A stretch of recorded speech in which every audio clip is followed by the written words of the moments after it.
It is just gone 12 midnight in New York. It is 12 noon in Beijing. It is 6 a.m. Central African Time in Babane in the Kingdom of Eswatini. Good morning and welcome to the Thursday edition of Kusile Breakfast Show. We are coming to you live from our Hospital Hill studios in Babane. It is Thursday the 10th of March 2021. It is day number 69. Kusile malanga bongo slang 226. Upeleke umnyaka losetulu ngilosine welishumi. Kuleli viki lelishumi leminyaka wa 2022. I am LinkedIn Kule. Many thanks for joining us this morning. Sembe bongo sikuthi nivuka kahle kuphina kuphela nibole khona umsakazo Tithombe Eswatini TV. Sembe sinelihlolo la ka form 5 lo sahamba ngendlela yakhona bongosi bafunzi bakhona kutilungiselela abatheka bedeke kutonke itikolo televele Eswatini laqhubeka khona lihlolo lwalomu lwalonyaka. Kanti ke singekangeni kadze nenhlelo lalomuhla sidabuka nje isimo semkhuhlane iCovid-19 lethunyela ngenduna yetempilo lezinkosela ngeletonduna isitolo bahlule abantu labangemakhulu asithupha nemashumi lamabili nabathathu kwatholakala ke silaba ngemashumi lamabili banalomkhuhlane.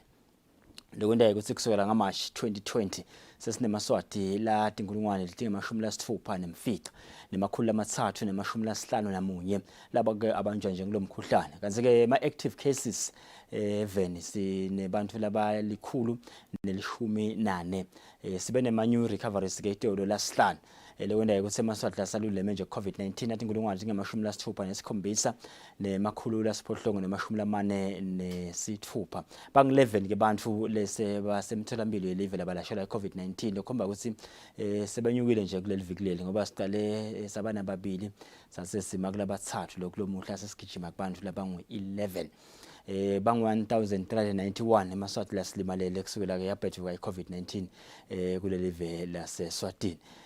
Kanti ke i-vaccination rate yethu 639,080 wemaswati 29.2%. Nasibuka ipopulation yelive leSwatini.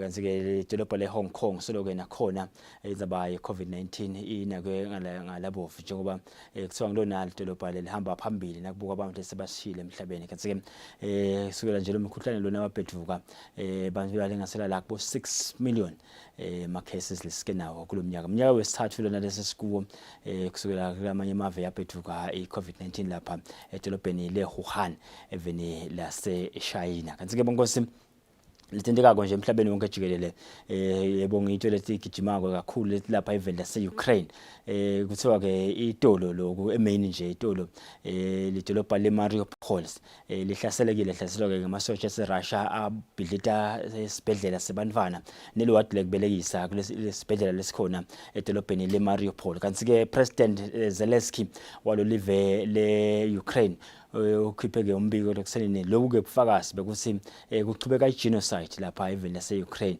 ngenzaba yehlaselwa kwalo live leRussia. Antonio Guterres lokumabhalane wamhlangene usigcikile ke lesento selive leRussia sekuhlasela isibhedlela kuthiwa ke abantu abalinganiselwa ku-74 balimeleka medima kanti bantwana kuthiwa bagcibethelekile nakuhlaseleka nakugcilika sona lesibhedlela baqhubeka labo labakutakulakho batama kufuna idumbu talabo bantwana kungendeka kube vele basishile emhlabeni. Kanti ke iyavela nembiko silomuhla njena nakusasa iEuropean Union lemave sikungu semavela nge27 siyahlangana ke lomuhla kutawubuka ukuthi ngabe yini inyathelo lebangatithatha ke manje ukuthi sale bayingenelela lempilo lechubeka njengoba kuthiwa iRussia kwendeka isebenzisa ethical tembumbiso ma chemical weapons kuhlasela idolobha elive leUkraine iKiev kulamalanga letako bafuna ke kubuka lokuthi bangakuvimba njani lokho. Kanti ke kuthiwa sekune sniper lesiqhamuke eveni laseCanada lesisingenile eveni laseUkraine ngekucelwa nguye President Zelensky. Ma sniper ke ngilaba labadubula abakhashana ungabona babhubhise nje bangabonakala ukuthi babhubhisa beme kuphi bakungenile spectacle sibabukela ku bioscope kuthiwa ke sesiqhamuke eveni leCanada sesingenile edolobheni laseKiev eveni laseUkraine. Kuthiwa ke la eAfrica Mekisal longu African Union chairperson aphinze kabe ngipresident welive leSenegal ukhulumisana naye ke President Putin langene la itolo ngupresident wesibili waseAfrica kukhulumisana naPutin ngemva ukuthi loyo wabaqala nje kusasa liqingo ashayele Putin kwaba ngupresident welive laseEgypt President Sall lewacela ke naye ekuthenini akubekwe ethical phansi ingathi ngiLCC Fatal al-Sisi waqela ke ukuthi akubekwe tical phansi ukuthi ke Mekisalo uchazile nanaye ukuthi cha elokumjabulisile ukuthi President Putin ukhonile kumnikeza isikhathi amlalele kulesicelo sakhe lasifakile egameni layo iAfrican Union abathoya ukuthi ingabe uyawulalela yini noma cha kepha ke nje kuthiwa navese Europe akhathatekile ngekuthenini iRussia ilungisa ama-chemical weapons kubomba lidolobha leKiev kaze ke lasibe lapha eAfrica kuthiwa ke simo simatima lapha even laseZimbabwe lenzela ukuthi bonus labaningi balishiyele live babheke eUK kuthiwa ke sekunyukene nentengo ya petrol ngenza ngesigaba lesetulu kakhulu isimo sesibi kulelo live lelo kanti ke bonke sinzaba lesasiteke namhlanje ngoba uyakhumbula ukuthi solo sisenyangeni yabo bomake soloke siyahalalisa salisela bomake ngaphansi kwayo International Women's Day lokusicubulula sisi gender equality today for a sustainable tomorrow sisitabeke sine social worker lengaphansi kwe Eswatini Women Unlimited sitabe sikhulumisana na Claudia Wahome sitabe siva nje umqoka bekusekela kwabo bomake nzaba gender equality nekusekela bomake labasebuholini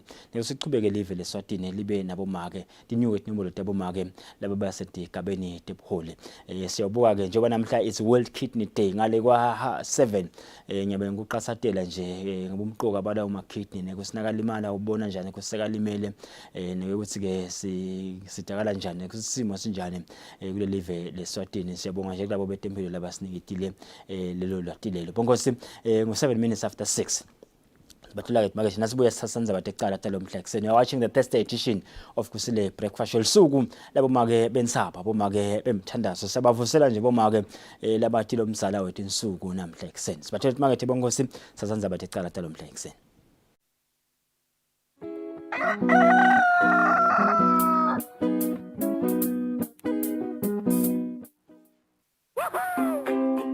Pay your TV license quickly and easily with MTN Momo. Simply dial *007 *3 hash and select option 8 for TV license. Enter your national ID number as your reference and the amount you wish to pay. Then enter your PIN to confirm your payment. Once your payment has been made, you'll receive a confirmation SMS of your payment. If you're a first-time payer, you get another SMS for your TV license. So legalize your entertainment from the comfort of your home. Pay your TV license the easy and convenient way with MTN Momo. Everywhere you go, MTN.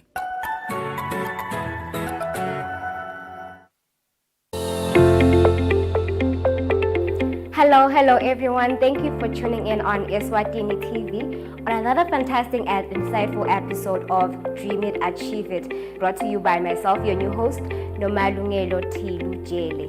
Dream It, Achieve It is a program that encourages entrepreneurship skills for creative, unique business ideas that foster a proactive and independent youth. Be sure not to miss our Season 3 under the theme Youth Empowerment every Saturday at 10 a.m. on Eswatini TV.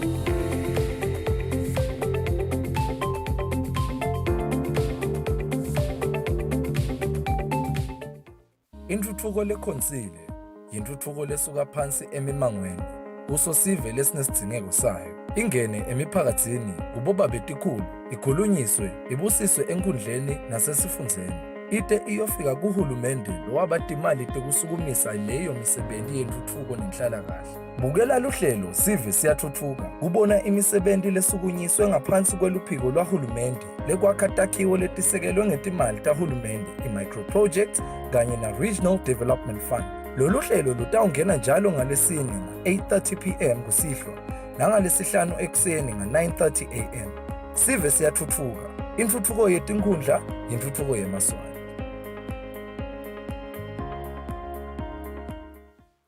I do the most. Watch local TV on the go with the Eswatini TV app for only 20 emalangeni. Come on. Do the most with Eswatini TV app. Download from Google Play Store or App Store. We're good together. Everywhere you go, MTN.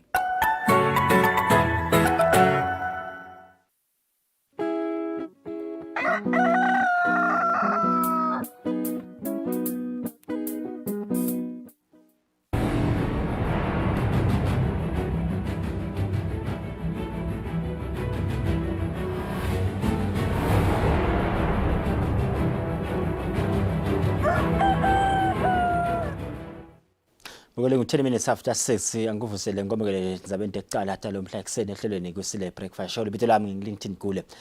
Silo semhlaba engonyama inkosi Mswati wesithathu sisike kufika kwendiza yenkampani yahulumende Eswatini kutawusita eMaswati kuthi ke ende ibhizinisi kangqono aphinze avakashele nemava bomakhelwane kalula. Ngonyama ekuvetile okwesikhumulweni setindiza iKing Mswati the 3rd International Airport ngalesithathu nayemukela indiza eqala lethengwe inkampani yahulumende. Lendiza ke ilayisha abantu labangemashumi lesihlanu. Kulomsebenzi ngonyama emhlaba bekazimelele ngumthane nkosi Hlangabeza. Ingonyama inkosi Mswati wesithathu ithi lokutawuphumelelisa lo msebenzi wetindiza ukuthi kube nekubambisana kuto tonke tinhlangothi. Ingonyama lebeyimelelwe ngumntwana enkosi Hlangabeza ithi lababuke lo msebenzi wetindiza bathunywa ngeMaswati kwenta lo msebenzi kungako kufanele eMaswati ababambise angababukeleli. Akube lithemba ke ukuthi ke sekufikile lokungiko kambe ukuthi noma ngangiliphi iliswati lelicabanga ukuthi lifuna kuvakashela amakhelwane walo lifuna kuqala umsebenzi lo njani lifuna ukuthatha ini libhekise kuphi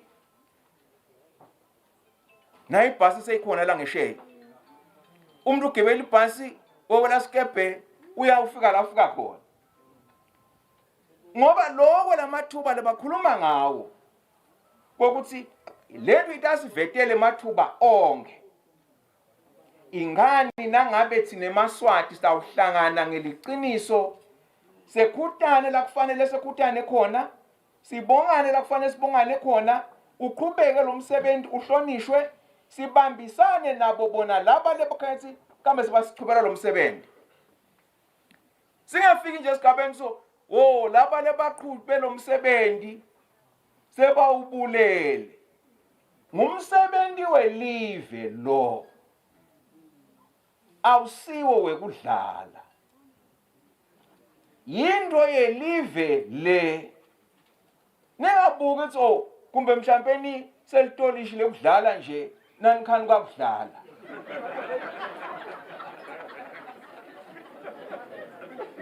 igcizelela ukuthi umhlaba wonke kambe vele impela noMaswati sewubekela ithemba kini uyangithandazela umhlaba lokhu lokufakazwa vele nguyesihlalo lapha ukuthi atushelela kungasheleli ngoba sawusale sola vele kambe ngishole abantu abenzi naba labasibulalela indiza. Indvuna yemisebenzi lemikhulu nokuthutha Chief Ndlaluhlaza Ndwandwe ithi lesinyathelo sekuthenga letindiza sitawuba nemthelela kude kuvakasha temisebenzi kanye netemnotho kulokunye. Kulo msebenzi lo lesiuqalako namhla sikhuluma ngekucasheka kwaMaswati. Uyavuleka umsebenzi eMaswati aqasheke. Atawucashwa ngiyo lenkampane aphinze acashwe nangiletinye tinkampane letithelelana nale nkampane lesikhuluma ngayo. Na ungathi uthatha tibalo tekukubuka ukuthi kungaba ngakanani. Kukwenda vele umthamo ukuthi eMaswati atawusitakala Nkosi. Indvuna ibese yethula tipho letiya kubaholi belive. Etindzabeni teSwatini TV kubika Themkosi Mavimbela nginambongwa Dube esikhuphe. Kazika nglokunye sihlalo libandla lebacondzisi benkampani yahulumende yetindiza eRoyal Eswatini National Airways Corporation Mndeni Mazibuko. Usike letindiza letimbili letitsengwe ngule nkampani teMaswati. Mazibuko ukuthi letindiza titawenda lo msebenzi letitsengelwe wona. Futhi ke ukuvetile nokuthi batawena isiqiniseko ukuthi tiphatheka ngendlela yakhona. Bakhuluma ke esikhumulweni setindiza iKing Mswati the 3rd nakwemukela kufika kwendiza iqala yale nkampani lekuyi Embra RJ 145. Lendiza lefike ngalesithathu emini nguyinye yaletimbili letitsengwe inkampani yahulumende yeSwatini lengephansi kweRoyal Eswatini National Airways Corporation. Lendiza lena ilayisha abantu labangemashumi lasihlanu kanti itawuya eCape Town, eThekwini, eJozi kanye naseHarare. Sihlalo welibandla lebacondzisi beRenac Mndeni Mazibuko uthi letindiza teMaswati. We have received today the first of the two new national assets belonging to the people of Eswatini. These assets will be used for the purposes they were acquired for, We will also maintain them in accordance with the manufacturer's recommended standards. We will safeguard them from all threats they may be exposed to. Ultimately, we shall ensure the kingdom gets the required return on this investment. Umphathi we-RENAC, Captain President Qiniso Dlamini uthi kutawuba nematfuba lafika ema-40 emsebenti latawakhiwa ngulokufika kwaletindiza kanzi uphindze wabonga nalababambisene nabo ekutheni letindiza tigcine titsengiwe. Le milestone lena noma lesigaba lesesikuso namhlanje na mntwana enkosi ngabe asikakhoni kufika kuso kube bekungasiwo umfutho wetisebendi Taka Royal Eswatini National Airways Corporation kanye ke nalamanye emasotsha lahambe asilahlekela ngendlela. Sikhulu sakumalinza Chief Ndlondlo Tsabetse lebesimelelwe yindvuna Sipho Dlamini sibonge kufika kwaletindiza. Siyabonga ukuthi sitobofakazi bekutala kwalomntwana lotalelwe lapha. Ufike ngeminyaka lomuhle kube asinyundwanga ngilo Sathane lwabese uyasibamba sesiyagula sesiyekela ngawufike kahle ngalo 2022 kufika inyoni lenhle lenjengale hawu yinhle inyoni siyibonile. Kwamanje kusakavakali ukuthi letindiza titawucala nini kusebenta nekuthi lena yesibili itawufika nini. Zabeni Eswatini TV kubika Themkosi Mavimbela inambongwa Dube esikhuphe. Indvuna yetemabhizinisi Mancoba Khumalo ithi-ke imisebenzi yentuthuko lendiwa live leShayina sihlengese Taiwan kule live leSwatini idlala-ke inzima lenkulu ukuthuthukisa sive semaswati. Indvuna beyikhulume ehhotela lesibane ezulwini ngesikhathi-ke isikole semakhono i-Taiwan Technical Mission sigubha usuku labomake emhlabeni leliba njalo mhla tisiphohlongo kulesetulu. Lesikole-ke sigubha lolusuku eYitolo. Njalo mhla tisiphohlongo kulesetulu umhlaba ugubha lilanga labomake. Sikolwa semakhono selive leShayina sihlengese Taiwan i-Taiwan Technical Mission sigubhele lilanga ngalesithathu lapho khona indvuna yetemabhizinisi nekuthengiselana Mancoba Khumalo ivetekwe ukuthi uhulumende uyayitfokotela imisebenzi yekuthuthukisa emaswati leyendiwa live leTaiwan. Indvuna yithi njengoba isicubulo salonyaka sithi phansi ngekugcekana pheceleti break the bias kufanele wonke umuntu aqinisekise kwekuthi bomake abagcekwa noma ngayiphi indlela ngobe lokhu kuthikabeta incubekela phambili yabo. The Taiwan Technical Mission through the Embassy of the Republic of China in Taiwan and Eswatini decided to do pre-regional campaigns, creating an awareness of this specific day to rural women who oftentimes miss out on these great celebrations. Let's break the bias and say #Phansi ngekugcekana. Whether deliberate or unconscious, bias makes it difficult for women to move ahead. Knowing that bias exists is not always enough. Action is needed to level the playing field. Indvuna yetempilo Lizinkosi yithi kumcoka ukuthi bomake besekelwe. Breaking the bias is a continuous engagement and a continuous commitment that we all should make. Mapalanelo omncane etiko letangaphandle Jennifer Neves lobekamele indvuna yalelitiko Thuli Dladla uthi nakwesekelwa bomake nemantfombatana bantfwana lababafana nabo akukafanele ukuthi basalele ngaphandle. In treating and raising our girls and boys differently in the domestic space, we are inadvertently creating the unequal society we are here saying we want to abolish. It starts in our homes, in our churches, in our schools. Lomele live leTaiwan kuleli Jeremy Liang uthi lela live litawuqinisekisa ukuthi lesekela bomake kuleli ngekuthi labangemashumi layimfica kulaba likhulu labatawuthola umfundzate wase-Eswatini College of Technology kutawuba bomake. Under the leadership of President Tsai Ing-wen, Taiwan can help advance gender equality by ensuring that at least 80% of the 100 Eswatini College of Technology ECOT scholarship beneficiaries are female. Live leSwatini lithi litibophelele kusita eMaswati kutsi atfutfuke tinhlangothini letahlukene. Tindzabeni teSwatini TV kubika Nelsiwe Ndlangamandla nginavuma inkosi indzinisa ezulwini. Umqondisi tenkulumo endlini yabayisikhulu Petros Mavimbela ukhutsata-ke tinduna tembuso kanye nemalunga ephalamende ukuthi basebente ngekutikhandla nabasenda umsebenzi wahulumende. Mavimbela kusho lokhu nayihlala indlu yabayisikhulu idolo. Njengalokhu ngalesithathu isena ihlala indlu yabayisikhulu besihlalo bematiko endlini yabayisikhulu bathula imibiko yeminyaka wa-2021-2022 yekusebenta kwematiko kanye netimali ematiko laphakele dona ngeminyaka wa-2022-2023. Umcondzisi wetinkulumo kulendlu Petros Mavimbela ukutsata emalunga ephalamende ukuthi akahamba yofundza lembiko ukuthi umsebenzi wephalamende utawuchubeka. Uphinze futhi wakhutsata tindvuna tembuso ukuthi atibuyise ephalamende imithetho lesakhankanya lesemakomitini labo ekusebenta kwalamatiko abo.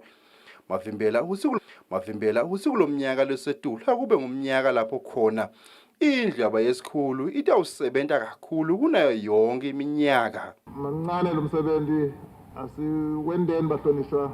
Le government business iphusheni kakhulu igijime kakhulu bahlonishwa. Kuze sokhona ukuthi silive silithathe silibhekise phambili. Ngitawucela lo ukuthi bahlonishwa ema-reports asatheblishiwe asitinike isikhathi siwabuke siwafunze nginiketa langa lonke lakusasa as per our standing orders asho lokho. Indlu kubheka ukuthi ichubeke nemsebenzi ngalesihlanu ekseni nakubumbana insimbi ye-10 etindzabeni teSwatini TV kubika Fortune Ndlangamandla ngilamuzi mkhonta sisephalamende.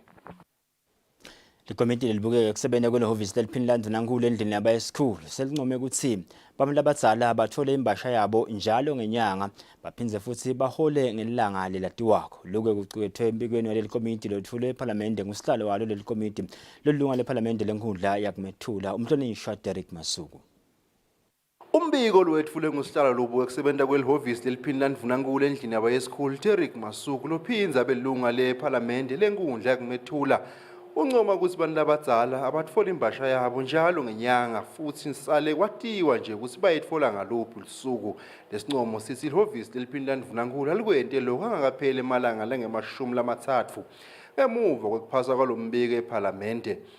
Lekomiti ichubeka incoma ukuthi lelihhovisi kanye nelitiko letemfundo abahlale phansi babuka indlela yokuthi imali lebhadalwa etikolweni ifane kuto tonke etikolo kude kutawucedwa kuphuma kwabantwana besikolo etikolweni.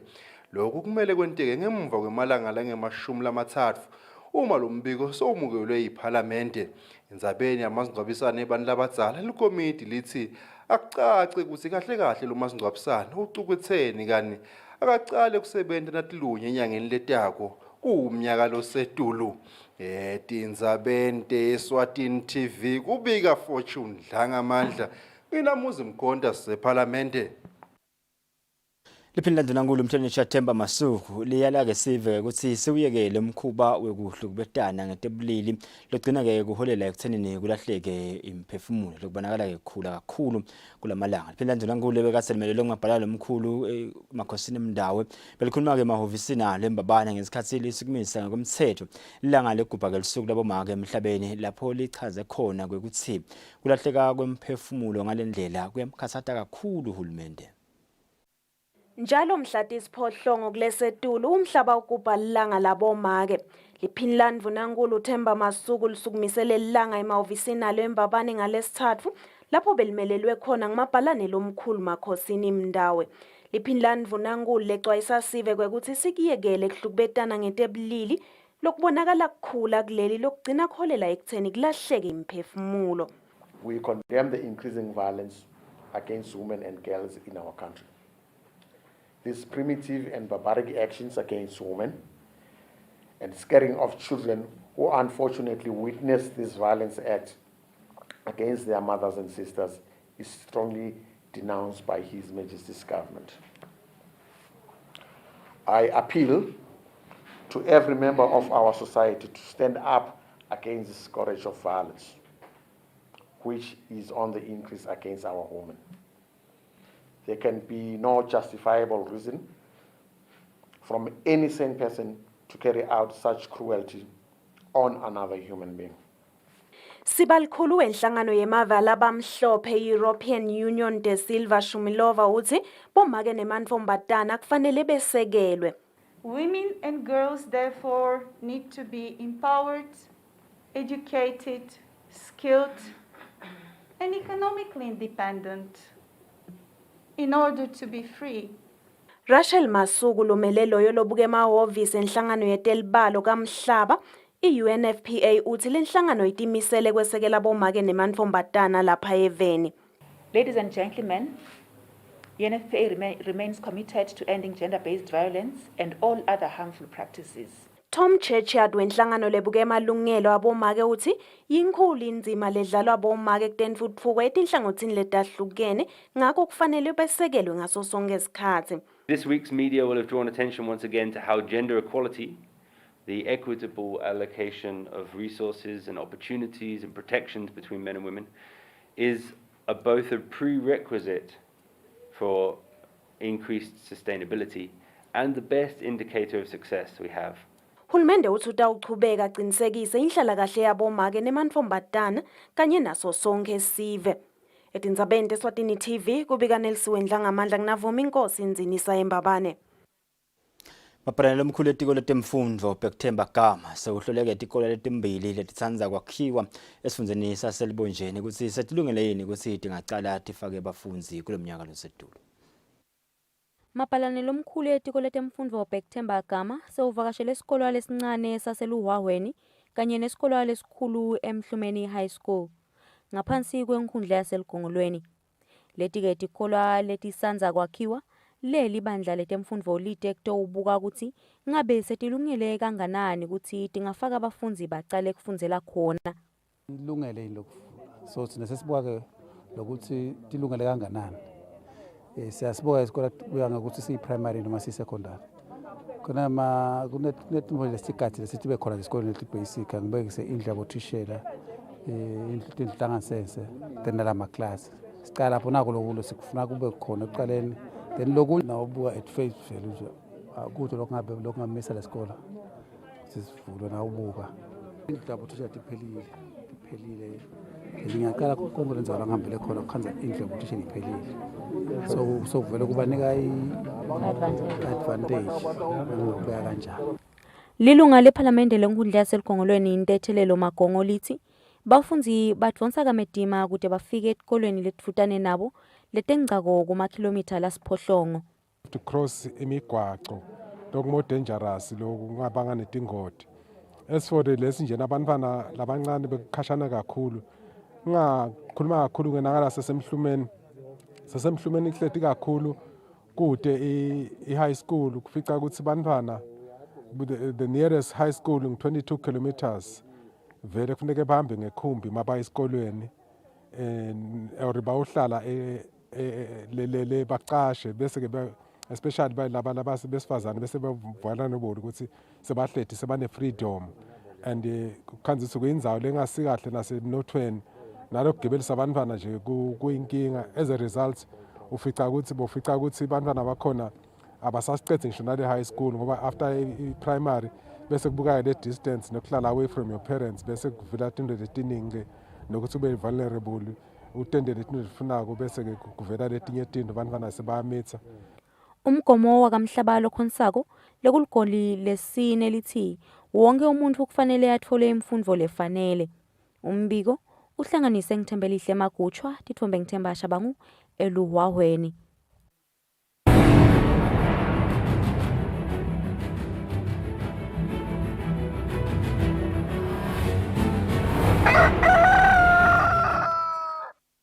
Kutemidlalo iqembu le-Royal Leopard selibuyeleke esitongweni senzebe ye-M10 Premier League ngemva yokuthi libhacabule i-Emerling Hospitals ngamagoli asihlanu ecanzini. Lo mdlalo udlala itolo enkundleni yakalanga esiteki.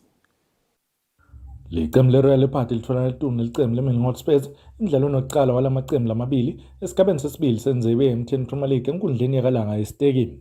I-Leopard limelele live endzabeni ye-CAF Confederations Cup ivele yakhomba kuba nemandla ngemuva komzuzu lelishumi umdlalo udlaliwe lapho khona Wandile Simelane ashaya igoli lekuqala lengoma libalabala. Ubuyile futhi yena Simelane ngemuva komzuzu lelishumi nesikhombisa umdlalo udlaliwe wafaka lesibili lakhe kanye nelicembu lakhe le-Royal Leopard. Isigaba sekuqala nasesiselelwe imizuzu lemibili ukuthi siphele simelane nobe nelanga lelihle kakhulu ufake lesithathu isigaba sekuqala saphela kanjalo ihamba phambili iRoyal Leopard ngamagoli amathathu ecanzeni.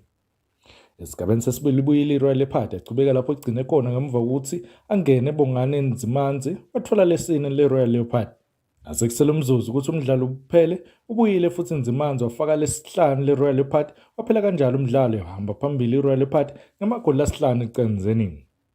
iRoyal Leopard kunginyalo ihlele esiqongweni amaphuzu lang-38 ngemuva komdlalo leng-16 ledlaliye kanzi imbabane Highlanders yona isenzaweni yesibili yona inamaphuzu lang-36. Lobikela umsakati Eswatini TV kutemidlalo ngilinda Dlamini kanzi umbiko uhlanganisa nguFabrice Msonera esiteki kalanga. Because sibamba lapha kenzaba sibili njalo mhla kuseni kanzi emidlalweni ye-Champions League licembu le-PSG likhale phansi ku-Real Madrid ngalamathathu kulelodwa lokusho ukuthi aggregate score kube ngu-3-2 chubekele-ke i-Madrid yawungena kuma-quarter finals enzebe ye-UEFA Champions League i-hat-trick ishaya ngu-Karim Benzema uphela nga-0-0 ke we-Manchester City kanye necembu le-Sporting lokusho ukuthi i-Manchester City yachubeka nge-aggregate score ya 5-0. Etiplungu lokuthi Orlando Pirates iphumile ku-Nedbank Cup ishaye kuma-penalties icembu lelincane iMarumo Gallants nga-5-4. Bonke sesibatshela bethe siyabuya siyachubeka nalo hlelo.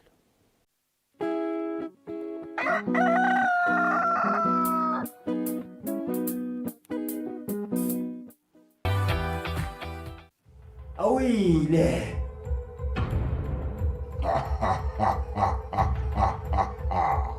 Wena babe. Emandla abakasimelane. Sekuphelile ngaso. Ngeke uphindze usibona. Ha, kuphele kanjani ngaso God? Lesikhwama salamadimoni abo sishile. uNkulunkulu ungikhombise isipho lahlanyele lapha kuwe Musa. Sihamba nekutehlisa. Nothando. Akamele singene endlini. Ini? Uyasangana yini? Kumele angene endumbeni. Angeke kulunge. Lento idalethe ingcabano kulomndeni. Wathi ngani? Lo mfana sebenza ngemandla uNkulunkulu. Siwati kahle thina emadloti la kaSimelane.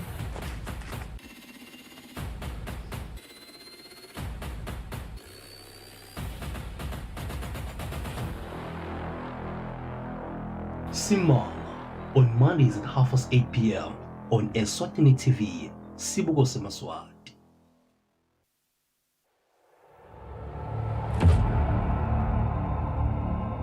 This life, true justice requires sacrifices.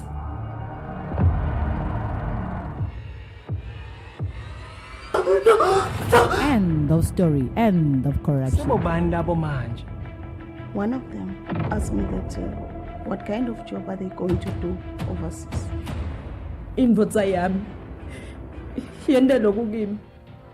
When a man dies and leaves behind family and properties, Kuliqiniso ukuthi umnakethu uMandla akasekho emhlabeni. Ngifuna ajayive lesiginci sakhe lo mba. Ende isavo yakhe siyathokoza. Gabane. Ndobuta mina kusigabane ekhalami. Awathi kusigamba. Who's going to take his call? Singithe namhla sekwenele. Ewesho se awungikholwa ashayela uMelginenza umbude. Utakutshela ukuthi le nkampani yasala kimi lena. Iwini. Ulandze mina, Thando. Ningeyati indlela yemaphoyiseni. Akudingeki ukuthi ungilandze. So, now that my father is no more, who will be the owner? catch this live on Eswatini TV every Tuesday at 8:30 p.m. This live, no more to corruption. Watch local TV on the go with the Eswatini TV app for only 20 emalangeni. Come on. Do the most with Eswatini TV app. Download from Google Play Store or App Store. We're good together. Everywhere you go, MTN.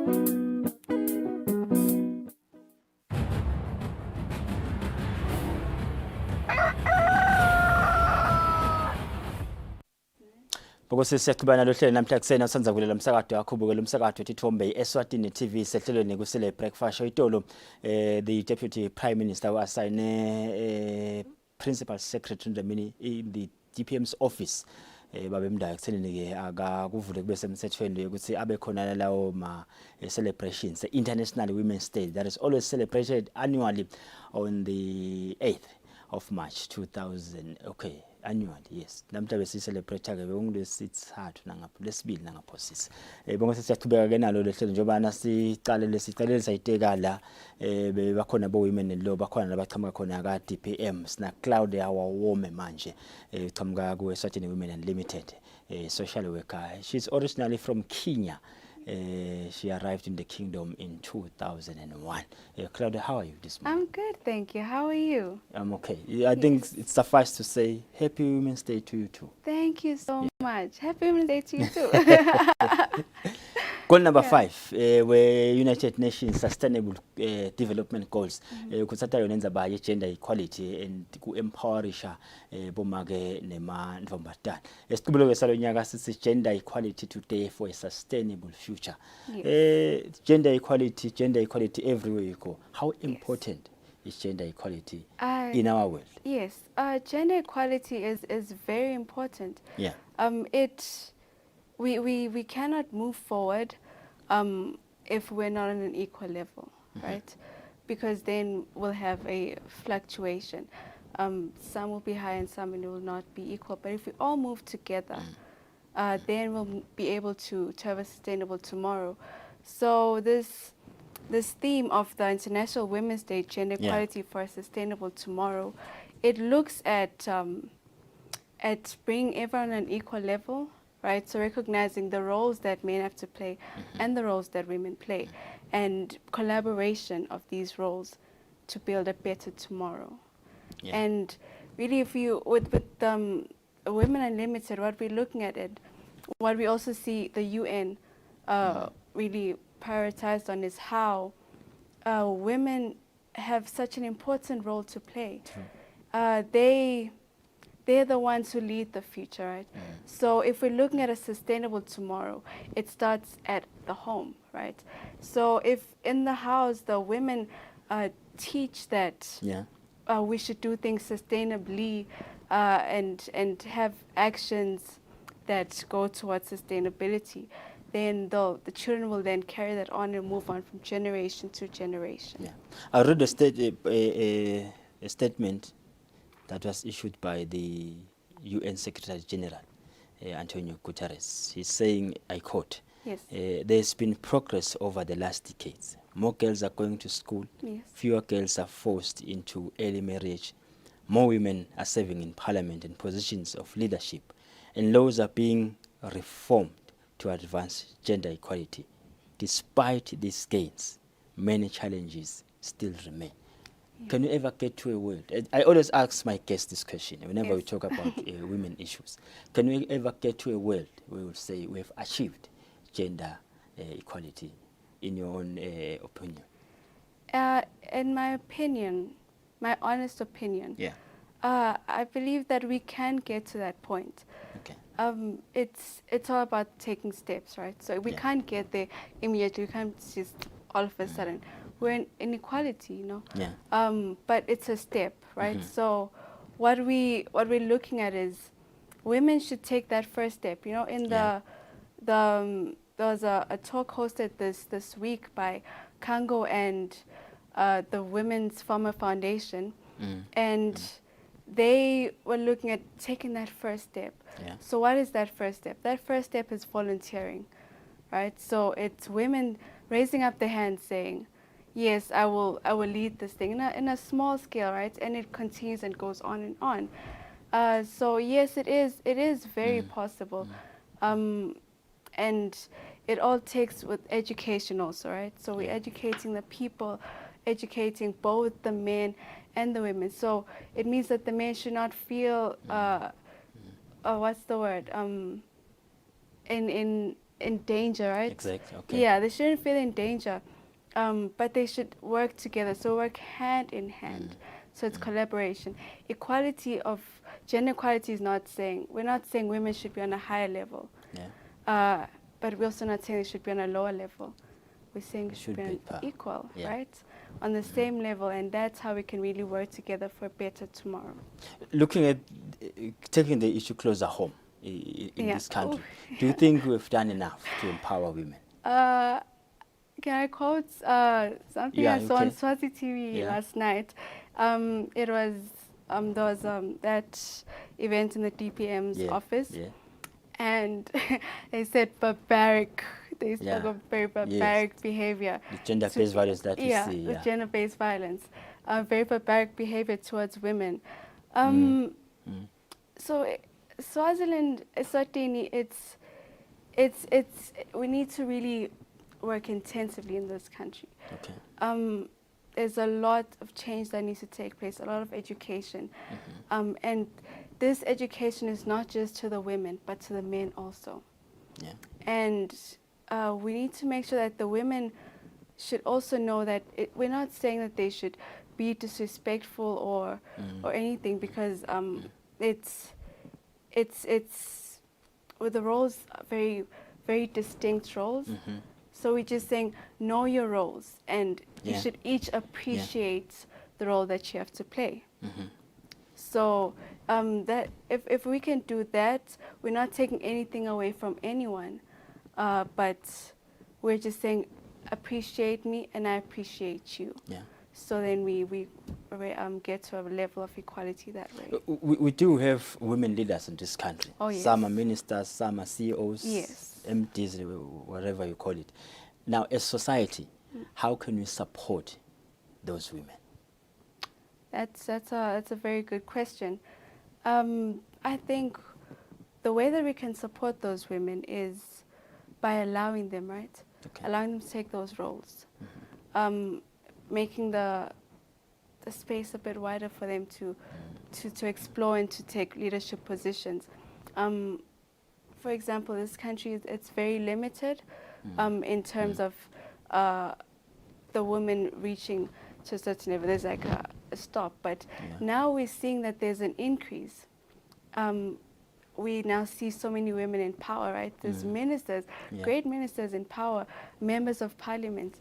So it's all about taking that step, and it's allowing it, right?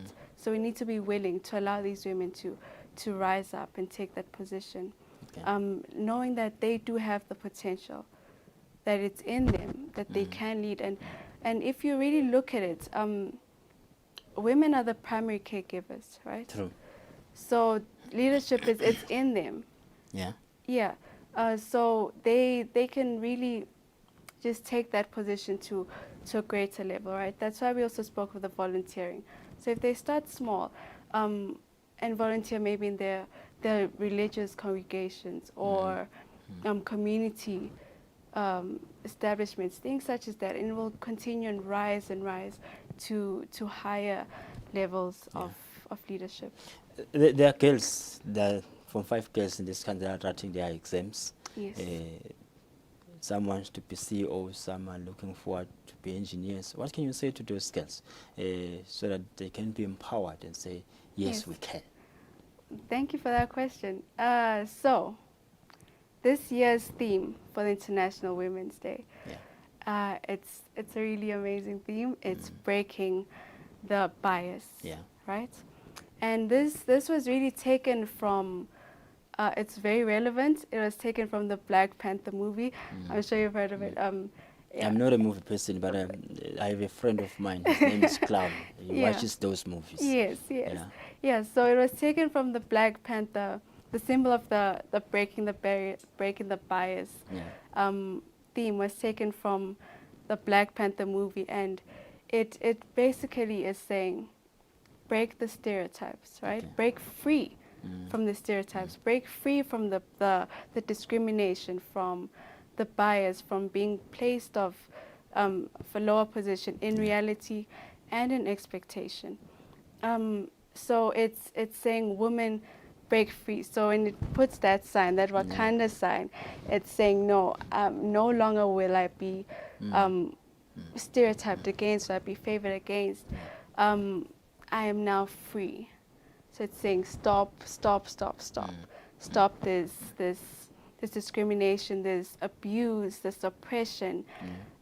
Just stop all this and let me also rise up with you, right? So when it says with you, it means that we're not saying that women, like I said earlier, women are not saying we want to be higher or want to be lower. With you, together, in collaboration.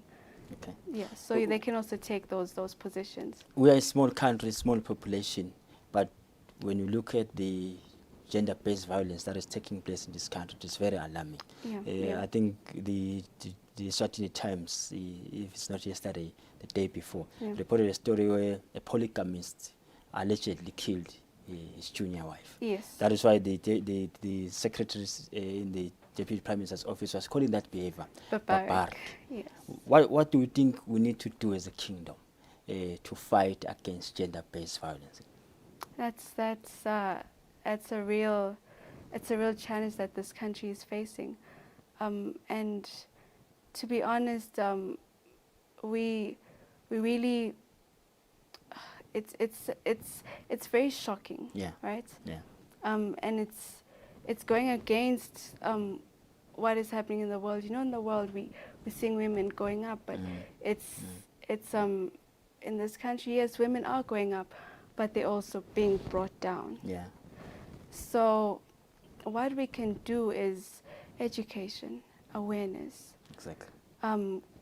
Encouraging collaboration, making sure that people, the women and the men, appreciate each other. So we need to go out there and raise awareness on the roles that women play and how much potential they have and how much men also can be valued. So we need to put these two groups to valuing each other, right? So if we can get to that point where we each understand that, okay, your role is this, my role is this, and we can work together in this way and achieve these goals, then it's going to really reduce a lot. Because sithenza ba yabo make njoba kusolo inyanga yabo bomake le bekulisuku labo ke International Women's Day mhla ka8 siyabuka nje kuseni inzebe imidlalo bomake ekuthuthukiseni live ekuthuthukiseni yona mhlaba. Ngiyakhumbula nje ukuthi African Union chairperson wakhona at some point was a woman from South Africa.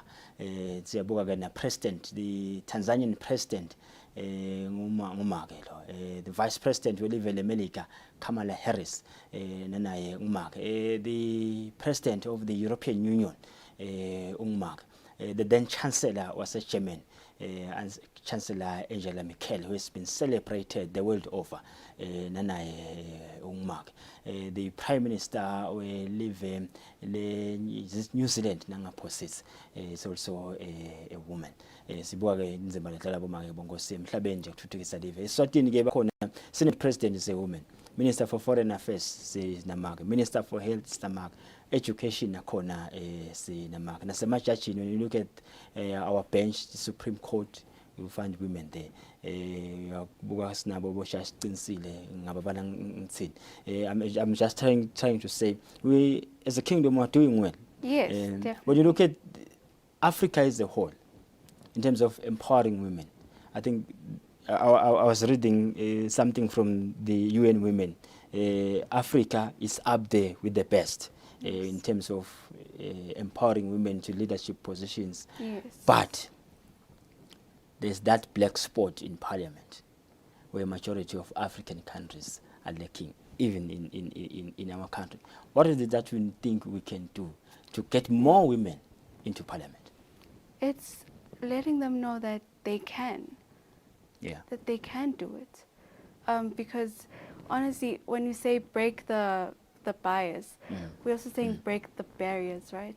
So some of these barriers are placed by society, but also they can be placed by the self, in the sense that you will tell us that I'm a woman, right? So I cannot lead in that sphere, in the national higher up sphere. And we're saying that women rise up, take those positions, take the risk. You know, if we all do that and we start to volunteer and to place ourselves in those positions, then we'll all rise together. So it's all about changing the mindsets, raising awareness, and empowering women to do it, to take those positions. So this shows that there's a lot of education that needs to take place, a whole lot of changes in the mindsets. Yeah, and they need to know that, no, I can. Exactly. Yes, I can as well. You can relate to this one. The UN is saying only 52% of women married or in a union freely make their own decisions about sexual relations, contraceptive use, and healthcare. How important is it for women to have a voice, whether they are married or in a relationship, but to have that voice to say, this is the number of kids that I want to have. I am free to use contraceptive. Yeah. One of the objectives of Women Unlimited Eswatini is looking at health and social welfare. Okay. And we are saying that women, you know, we've been taught that a woman is belonging to someone else, right? Yeah. You know, when you get married, you're given away to someone else. Now you're no longer under your parents, you're now under someone else. So we're saying we need to take ownership, right? That you are yours, your body is yours, that yes, you may be married in a union with someone else, but you're still in control of your body. Exactly. You're still in control of what happens to your body. There was a woman who came to the organization, and we discussed how she had as a husband who abuses her. Okay. Right. So the thing is this: these men are really. They need to change the mindset of the men also, that they shouldn't be so dominating. They shouldn't be so what's the word? Maso. They exercise their muscles. Yeah, exactly. And their masculinity. The masculinity, exactly. But we understand that men are physically more empowered than women, but we still are in power over ourselves, right? So, yeah, that's the education that also needs to be put in, that you are in control of your body. Kasike umbiko wakhe mhlaplangene bongosi uthi 1 in 5 women and girls, including 90% of women and girls aged 15 to 49, have experienced physically and or sexual violence by an intimate partner within the last 12 months. Yet 49 countries have no laws that specifically protect women from such violence. We do have laws in this country that protect women. The question is the implementation part. As Women Unlimited, when you look at those laws, are you happy with how they are implemented? Well, firstly, we're so happy with this SOTV that came up. Actually, if you look in comparison with other countries, we're at the top with this act. It's not something that many countries have done, and we didn't realize it until it came up in our constitution that wait, we need to really target this, and other countries are not doing it. But we took the stand to say, no, we're standing with women or with any gender that's being abused, really. Exactly.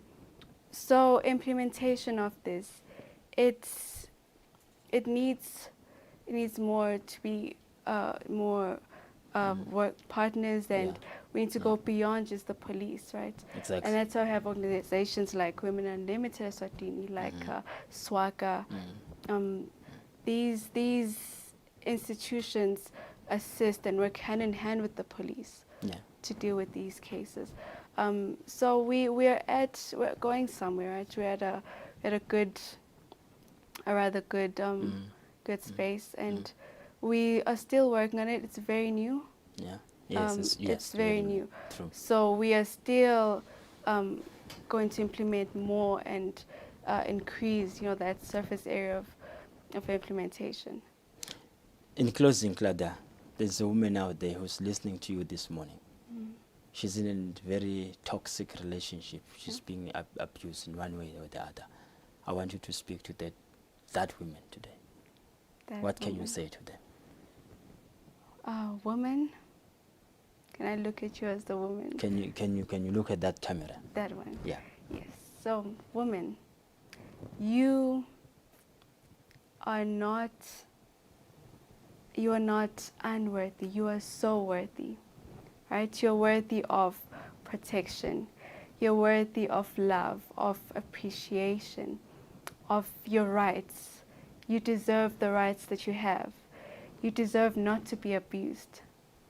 It is all for you. You do not need to be in that position that you are in. And it's up to you to set yourself free. You could stay in there and that oppression, in those chains of oppression, but you can also go and look for a leader, right? Yeah. Community leader, a police station around in the nearest city. You can stand up for yourself. This is SODV in this country is saying that we don't want you to continue staying in that position because there's so many people like you in this country or in that position, and we're saying rise up and get out of those chains and get out of that oppression. That you are worth it. You are worthy to be taken care of. Your welfare is of priority. So yeah. Rise up, women, rise up. Yeah, women, rise up. You are worthy. Yes. Get out of those chains. That is a message from Claudia. Claudia, thank you so much for coming through this morning. We appreciate the work that you do. Keep shining. We celebrate you. Thank you. And then, I mean, I know you are aware. Probably if you are not aware, the producer of this show is a woman. She leads us. Yes, so we respect her. And as you go out, the vision mixer is mixing the visuals. It's also a woman. Wow. Her name is Black Blood. Okay, yes. Thank you so much, yes, Claudia. Thank you. Sitshela nje indzaba yabomake sizama lokuveta lesithombe kusenini singahlala la sikhona khona nisibone ngale ngemuva kunabomake labenda lomkhulu umsebenzi kwakhona la emsakadweni Eswatini TV. Sibathola ukuthi manje thina sibuya sasasenza indzaba esibili dalomhla kuseni ke judge singakayi indzabeni sikhuluma indzaba ye-sniper la lesingene 11 lase Ukraine ngekubitwa ngupresident Zelensky. Le sniper lesi basibita ngesingwali he fought in Iraq and in Afghanistan. He's one of the world deadliest snipers. We do hope he's going to help Ukraine in whatever way possible to bring peace in that country. Bongo sibathola ukuthi manje thina sibuya sasenza abantu esibili dalomhla kuseni.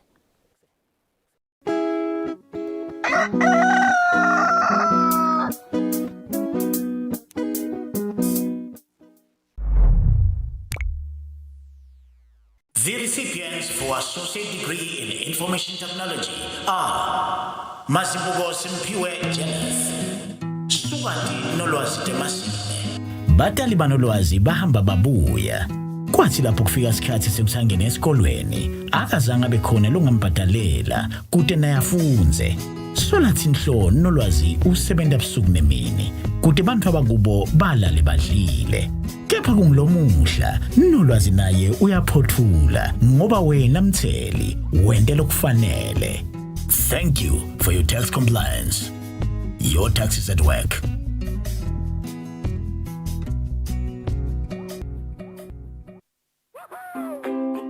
Pay your TV license quickly and easily with MTN Momo. Simply dial *007 *3# and select option 8 for TV license. Enter your national ID number as your reference and the amount you wish to pay. Then enter your PIN to confirm your payment. Once your payment has been made, you'll receive a confirmation SMS of your payment. If you're a first-time payer, you get another SMS for your TV license. So legalize your entertainment from the comfort of your home. Pay your TV license the easy and convenient way with MTN Momo. Everywhere you go, MTN. I do the most. Watch local TV on the go with the Eswatini TV app for only 20 emalangeni. Come on. Do the most with Eswatini TV app. Download from Google Play Store or App Store. We're good together. Everywhere you go, MTN.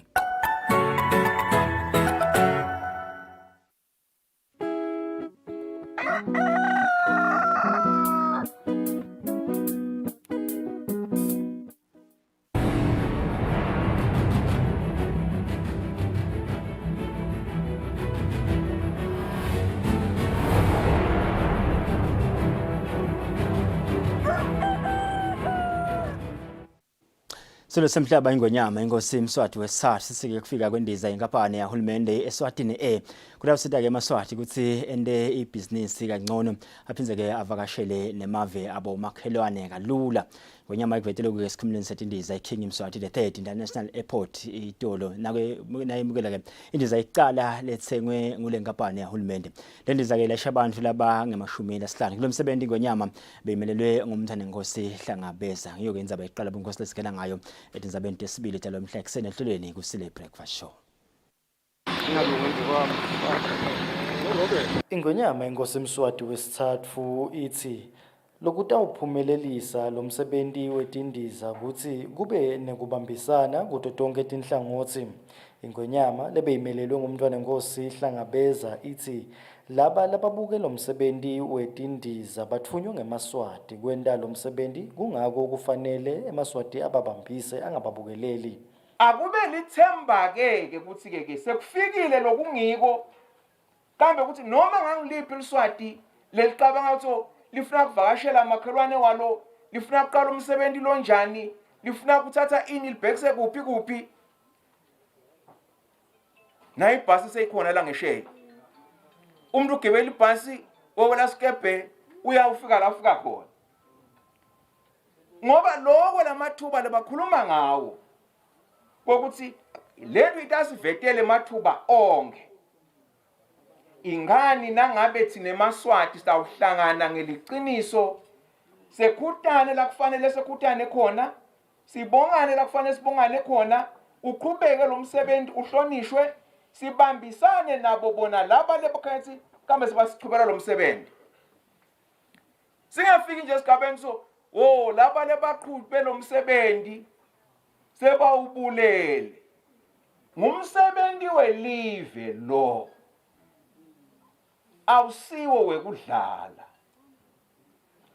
Yinto yelive le. Ningabuki ukuthi kumbe mhlampeni selitolishile ukudlala nje nanikhani kwakudlala.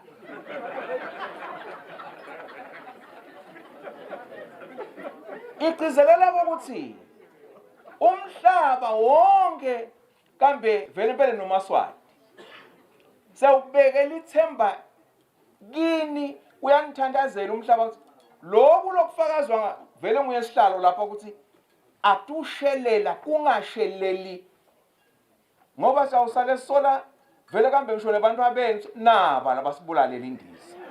Indvuna yemisebenzi lemikhulu nokuthutha Chief Ndlaluhlaza Ndwandwe ithi lesinyathelo sekuthenga letindiza sitawuba nemthelela kude kuvakasha temisebenzi kanye netemnotho kulokunye.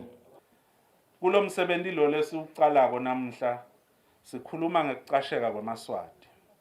Uyavuleka umsebenzi eMaswati acasheke. Atawucashwa ngiyo lenkampani aphindze acashwe nangiletinye tinkampani letithelelana nale nkampani lesikhuluma ngayo. Na ungathi uthatha tibalo tekubuka ukuthi kungaba ngakanani. Kukwenda vele umthamo ukuthi eMaswati atawusitakala Nkosi. Indvuna ibese yethula tipho letiya kubaholi belive. Etindzabeni teSwatini TV kubika Themkosi Mavimbela nginambongwa Dube esikhuphe. Sihlalo-ke welibandla lebacondzisi benkampani yahulumende tindiza Royal Eswatini National Airways Corporation Mndeni Masibuko usekele tindiza letimbili letitsengwe ngule nkampani tindiza teMaswati. Masibuko seletindiza titawenda lo msebenzi letitsengelwe wona. Beyakhuluma-ke nakwemukela indiza iqala letsengwe ngiyo inkampani yahulumende itolo. Lendiza lefike ngalesithathu emini nguyinye yaletimbili letitsengwe inkampani yahulumende ye-Eswatini lengephansi kwe-Royal Eswatini National Airways Corporation. Lendiza lena ilayisha abantu labangamashumi 5 kanti itawuya eCape Town, eThekwini, eJozi kanye naseHarare. Sihlalo welibandla lebacondzisi beRenac Mndeni Masibuko uthi letindiza teMaswati. We have received today the first of the 2 new national assets belonging to the people of Eswatini. These assets will be used for the purposes they were acquired for. We will also maintain them in accordance with the manufacturer's recommended standards. We will safeguard them from all threats they may be exposed to. ultimately, we shall ensure the kingdom gets the required return on this investment. Umphathi we-RENAC, Captain President Qiniso Dlamini uthi kutawuba nematfuba lafika emashumini lamane emsebenzi latawakhiwa ngulokufika kwaletindiza kanzi uphindze wabonga nalababambisene nabo ekutheni letindiza tigcine titsengiwe. Le milestone lena noma lesigaba lesesikuso namhlanje na mntwana enkosi ngabe asikakhoni kufika kuso kube bekungasiwo umfutho wetisebenzi Taka Royal Eswatini National Airways Corporation kanye ke nalamanye emasotsha lahambe asilahlekela ngendlela. Sikhulu sakumalinza Chief Ndlondlo Tsabetse lebesimelelwe yindvuna Sipho Dlamini sibonge kufika kwaletindiza. Siyabonga ukuthi sitobo fakazi bekutala kwalomntwana lotalelwe lapha. Ufike ngeminyaka lomuhle kube asinyundwanga ngilo sathana lwabese uyasibamba sesiyagula sesiyekela ngawufike kahle ngalo 2022 kufika inyoni lenhle lenjengale awuyinhle inyoni siyibonile. Kwamanje kusakavakali ukuthi letindiza titawucala nini kusebenta nekuthi lena yesibili itawufika nini. Zabeni Eswatini TV kubika Themkosi Mavimbela inambongwa Dube esikhuphe. Indvuna yetemabhizinisi tekutsengiselana mancoba khumalo itsike imisebenti yetuthuko lentiwa live leShayina sihlenge seTaiwan kuleli idlala inzima lenkulu ekuthuthukiseni sive seMaswati. Indvuna beyikhuluma ngehhotela lesibane ezulwini itolo ngesikhathi kesikolo semakhono iTaiwan Technical Mission sikupha lisuku labomake emhlabeni lekusuku lelibanjalo nje mhla tisiphohlongo kulesetulo. Njalo mhla tisiphohlongo kulesetulu umhlaba ukupha langa labomake. Sikolo semakhono selive leShayina sihlenge seTaiwan iTaiwan Technical Mission sigubhele langa ngalesithathu lapho khona indvuna yetemabhizinisi nekutsengiselana mancoba khumalo ivetekwe ukuthi uhulumende uyayitfokotela imisebenzi yekuthuthukisa eMaswati leyendiwa live leTaiwan. Indvuna yithi njengoba isicubulo salonyaka sithi phansi ngekugcekana pheceleti break the bias kufanele wonke umuntu aqinisekise kwekuthi bomake abagcekwa noma ngayiphi indlela ngobe lokhu kuthikabeta incubekela phambili yabo. The Taiwan Technical Mission through the Embassy of the Republic of China in Taiwan in Eswatini decided to do pre-regional campaigns, creating an awareness of this specific day to rural women who oftentimes miss out on these great celebrations. Let's break the bias and say #Phansi ngekugcekana. Whether deliberate or unconscious, bias makes it difficult for women to move ahead. Knowing that bias exists is not always enough. Action is needed to level the playing field. Indvuna yetempilo Lizinkosi yithi kumxoka ukuthi bomake besekelwe. Breaking the bias is a continuous engagement and a continuous commitment that we all should make.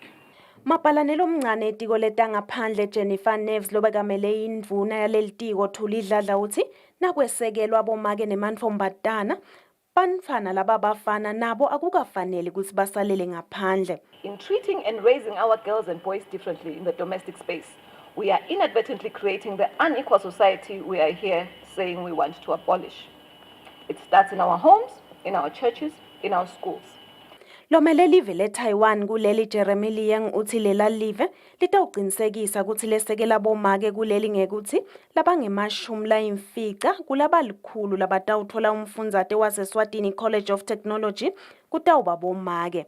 Under the leadership of President Tsai Ing-wen, Taiwan can help advance gender equality by ensuring that at least 80% of the 100 Eswatini College of Technology ECOT scholarship beneficiaries are female.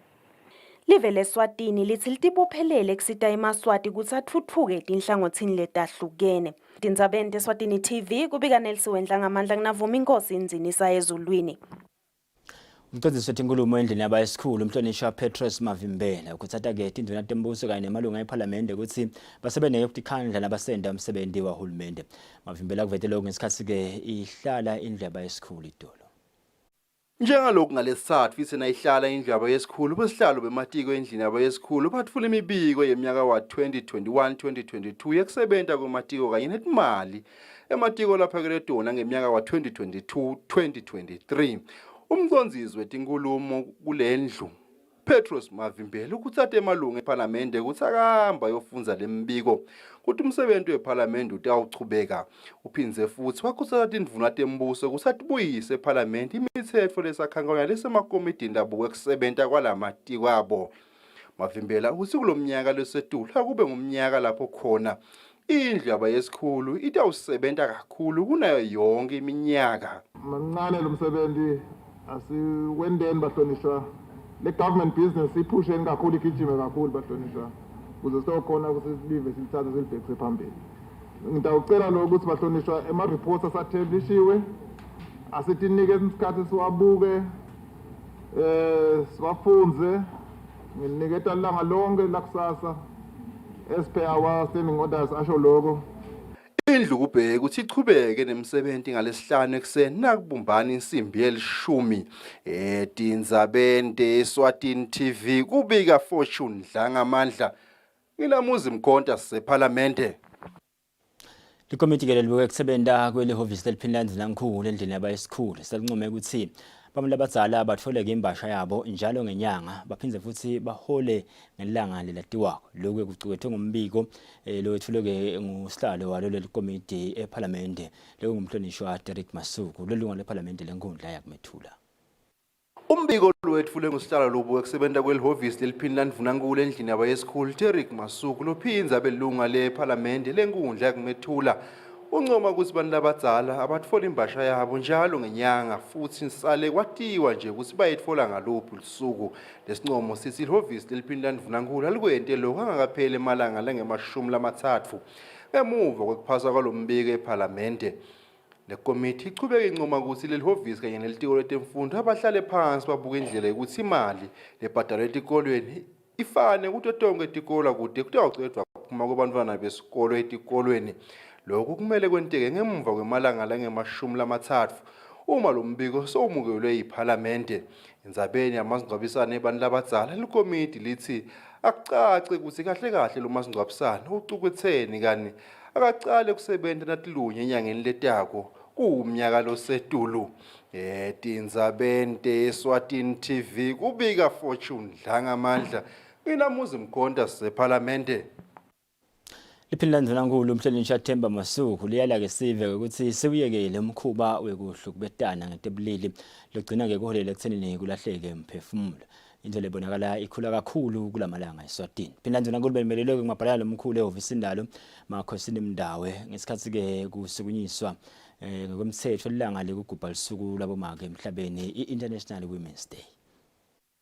Njalo mhla tisiphohlongo kulesetulu umhlaba ugubha lilanga labomake. Liphinda ndvunankulu Themba Masuku lisukumisele lilanga emahhovisini alo eMbabane ngalesithathu lapho belimelelwe khona ngumabhalane lomkhulu Makhosini Mndawe. Liphinda ndvunankulu lecwayisa sive kwekuthi sikiyekele kuhlukubetana ngetebulili lokubonakala kukhula kuleli lokugcina kuholela ekutheni kulahleke imphefumulo. We condemn the increasing violence against women and girls in our country. These primitive and barbaric actions against women and scaring of children who unfortunately witness this violence act against their mothers and sisters is strongly denounced by His Majesty's government. I appeal to every member of our society to stand up against this scourge of violence, which is on the increase against our women. There can be no justifiable reason from any sane person to carry out such cruelty on another human being. Sibalikhulu wenhlangano yemava labamhlophe European Union de Silva Shumilova uthi bomake nemantfombatana kufanele besekelwe.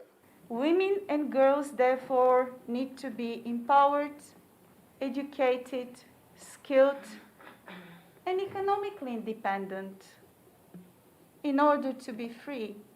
Rachel Masuku lomelelo yolobuke emahhovisi enhlangano yetelibalo kaMhlaba i-UNFPA uthi lenhlangano itimisele kwesekela bomake nemantfombatana lapha eveni. Ladies and gentlemen, UNFPA remains committed to ending gender-based violence and all other harmful practices. Tom Churchyard wenhlangano lebuke emalungelo abomake uthi yinkhulu indzima ledlalwa bomake kutentfutfuko etinhlangothini letahlukene ngakho kufanele besekelwe ngaso sonke isikhathi. This week's media will have drawn attention once again to how gender equality, the equitable allocation of resources and opportunities and protections between men and women, is both a prerequisite for increased sustainability and the best indicator of success we have. Hulumende uthi utawuchubeka aqinisekise inhlalakahle yabomake nemantfombatana kanye naso sonke sive. Etindzabeni teSwatini TV kubika Nelsiwe Ndlangamandla kunavuma inkosi Nzinisa Embabane. Mapanelo omkhulu etiko letemfundo September Gama sekuhloleke itikolo letimbili letitsanza kwakhiwa esifundeni saseLubonjeni kuthi setilungele yini kuthi tingaqala tifake bafundzi kulomnyaka losedulo. Mapalanelo omkhulu etiko letemfundo September Gama sewuvakashele isikolo lesincane saseLuhwahweni kanye nesikolo lesikhulu eMhlumeni High School ngaphansi kwenkhundla yaseLigongolweni.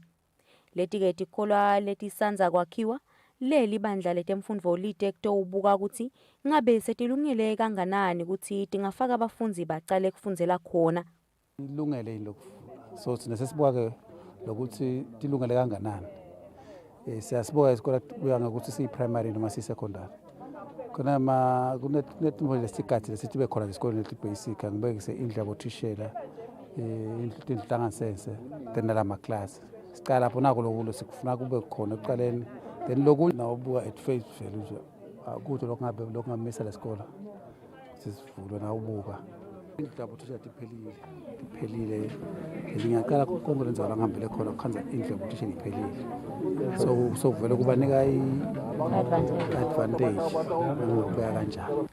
Lilunga lePhalamende lenkundla yaseLigongolweni Intethelelo Magongo lithi bafundzi badvonsa kamedima kude bafike etikolweni letfutane nabo letengcako kumakhilomitha lasiphohlongo. To cross imigwaco lokumo dangerous lokungabanga netingoti. As for the lesson nje nabantwana labancane bekhashana kakhulu. Ngakhuluma kakhulu ngenakala sasemhlumeni ihleti kakhulu kude i-high school kufica ukuthi bantwana the nearest high school ngi-22 kilometers. Vele kufuneka bahambe ngekhumbi mabaya esikolweni or bawuhlala le baqashe bese ke especially laba besifazane bese bevala nobolo ukuthi sebahlethi sebane freedom and kukhanzisa kuyindzawo lengasikahle nasemnothweni nalokugibelisa abantwana nje kuyinkinga. As a result ufica ukuthi abantwana bakhona abasasiqedzi ngisho nale high school ngoba after i-primary bese kubuka le distance nokuhlala away from your parents bese kuvela into letiningi nokuthi ube vulnerable utendele into lefunako bese ke kuvela letinye izinto abantwana sebayamitha. Umgomo wakamhlabalo khonsako lekuligoli lesine lithi wonke umuntu kufanele athole imfundo lefanele. Umbiko uhlanganise Ngithembelihle Magutshwa Tithombe Ngithemba Shabangu eLuhwahweni. Emadolobha lamabili lamakhulu akuleli lekulidolobha lakaManzini naseMbabane sekade bophelele ukuthi ngeminyaka wa-2030 atabe sekayincubile i-HIV/AIDS ngekuhambisana nohlelo lolwatiwa ngekuthi i-Fast Track Cities Ending AIDS by 2030. Lokhu kulandzela kusayina kwezimelwano lesatiwa ngele Paris Declaration. Lisekela lamabhalane lomkhulu etiko letindlu nekuthuthukiswa kwemadolobha Martin Dlamini usike ligciwane le-HIV ligijima kakhulu emadolobheni ikakhulukazi ebantwini labahlubulile. Lidolobha lekuqala ukutibophelela kucedza i-HIV/AIDS ngeminyaka wa-2030 kwaba ngileyo laseParis eveni laseFrance. Lolu hlelo i-Fast Track Cities Network lwasukunyiswa ngeminyaka wa-2014 kanti kungumanje sekalikhulu ne-74 nakune esifundeni sase-Afrika emadolobha latibophelele kanti emhlabeni wonke jikelele sangetulu kwema-380. Lidolobha laseMbabane nalelo lakaManzini nawo sekatibophelele ekucedza i-HIV/AIDS ngeminyaka wa-2030. Lo msebenzi wekucedza i-HIV/AIDS edolobheni lakaManzini naseMbabane usekelwe ngetimali inhlangano yakamhlabuhlangene yaka-UNAIDS kanye ne-ICAP Umcondzisi waka-UNAIDS kuleli Rose Craig uthi noma live selibashayile bo-95 labathathu kodwa bakhona abantu abasalele emuva etindzabeni te-HIV/AIDS. Yes, we do need this initiative. Yes, we have done extremely well as a country. We have achieved 95 at the national level. But if you actually look at our data and look at where we are at the city level, at the Ikundla level, and look at the various age groups, I'm sorry to say we have not achieved 95 there.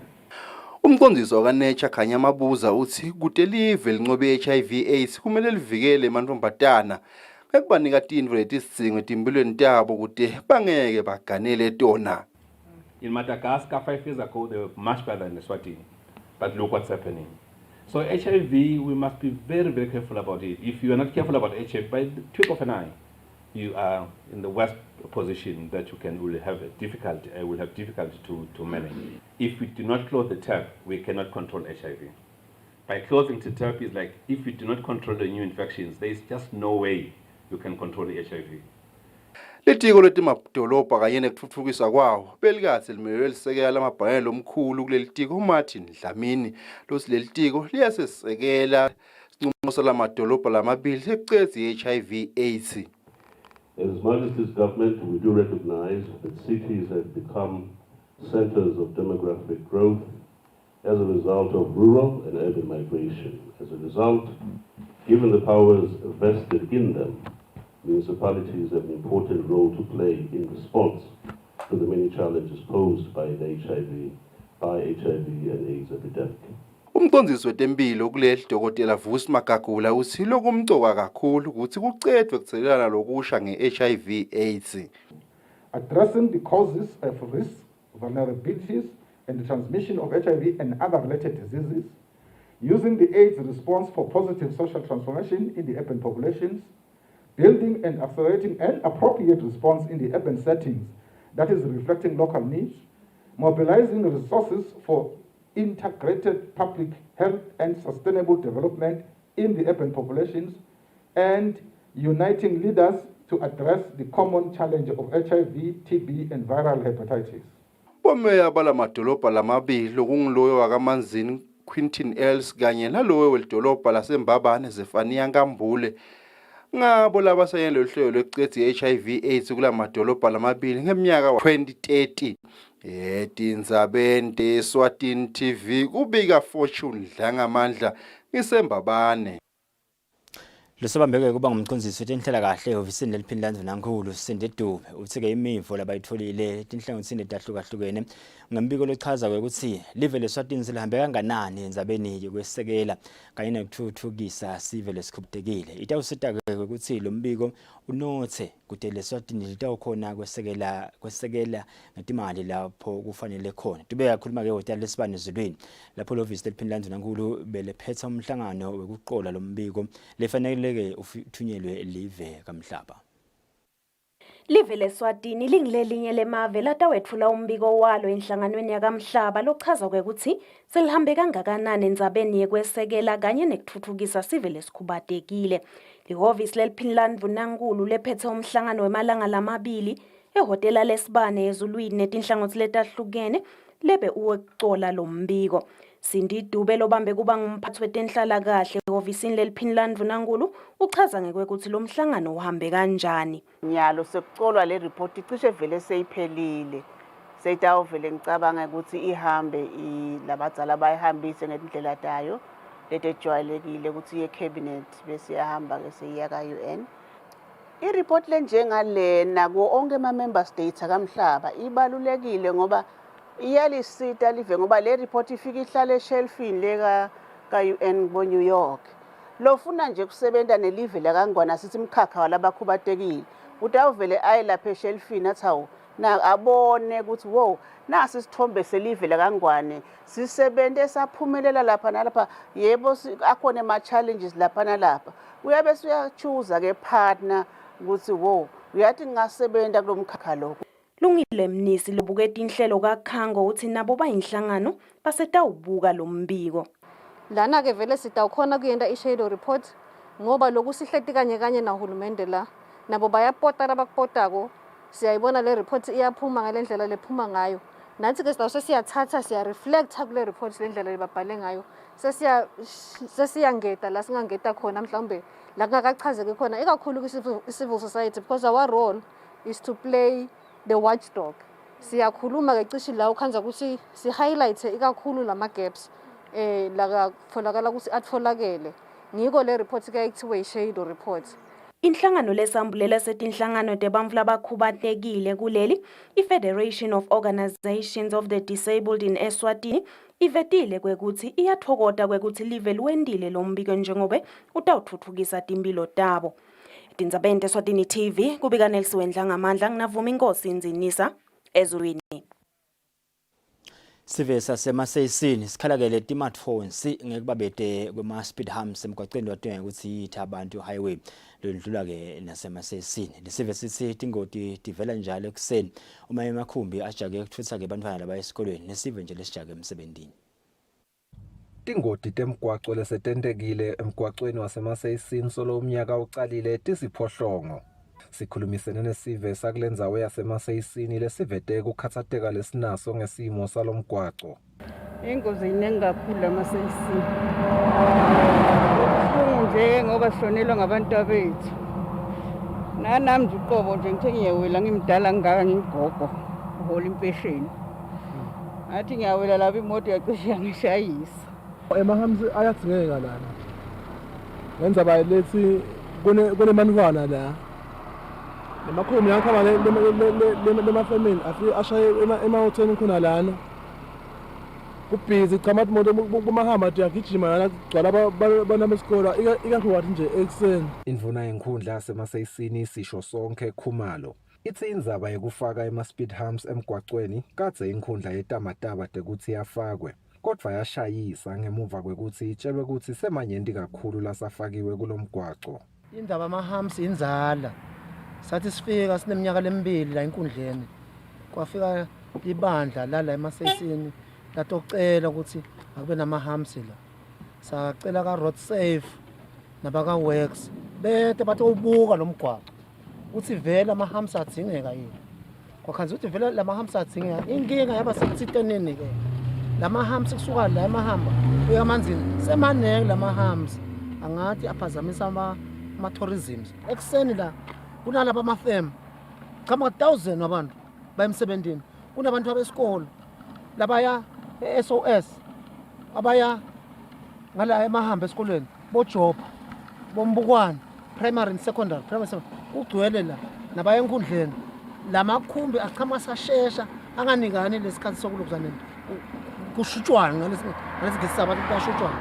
Khumalo uthi inkhundla itawubamba umhlangano nenhlangano yemakhumbi yasenhlangano ngalesine kanye nemaphoyisa akuleli dolobha kukhulumisa ukuthi tingoti letivela kulomgwaqo tingancishiswa kanjani. Etindzabeni kubika Sifiso Nxumalo nginasimuva shongwe sisemaseyisini. Kazike elibonjeni khona kuthiwa ke umgwaqo we-MR3 lesuka ke kalontupheko ubheke esimunye uhulumende sewuqalile kuvala tigotsi letigcwele kulomgwaqo. Bashayeli betimotolo bayabonga ke kuhulumende ngalesento basile tigotsi bese tibangane tingoti.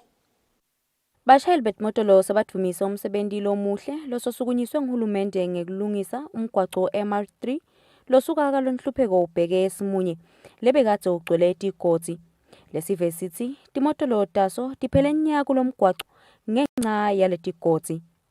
Ama-potholes lamanengi nje naw shayela mathayi timoto nje tikhanza tibhakile lana tishaya emathayi tindeke ini manje nakungathiwa vele yalungisa ishi kungaba ngcono kakhulu akuhambeki kahle kambe nawuthi uhambe ebusuku nje.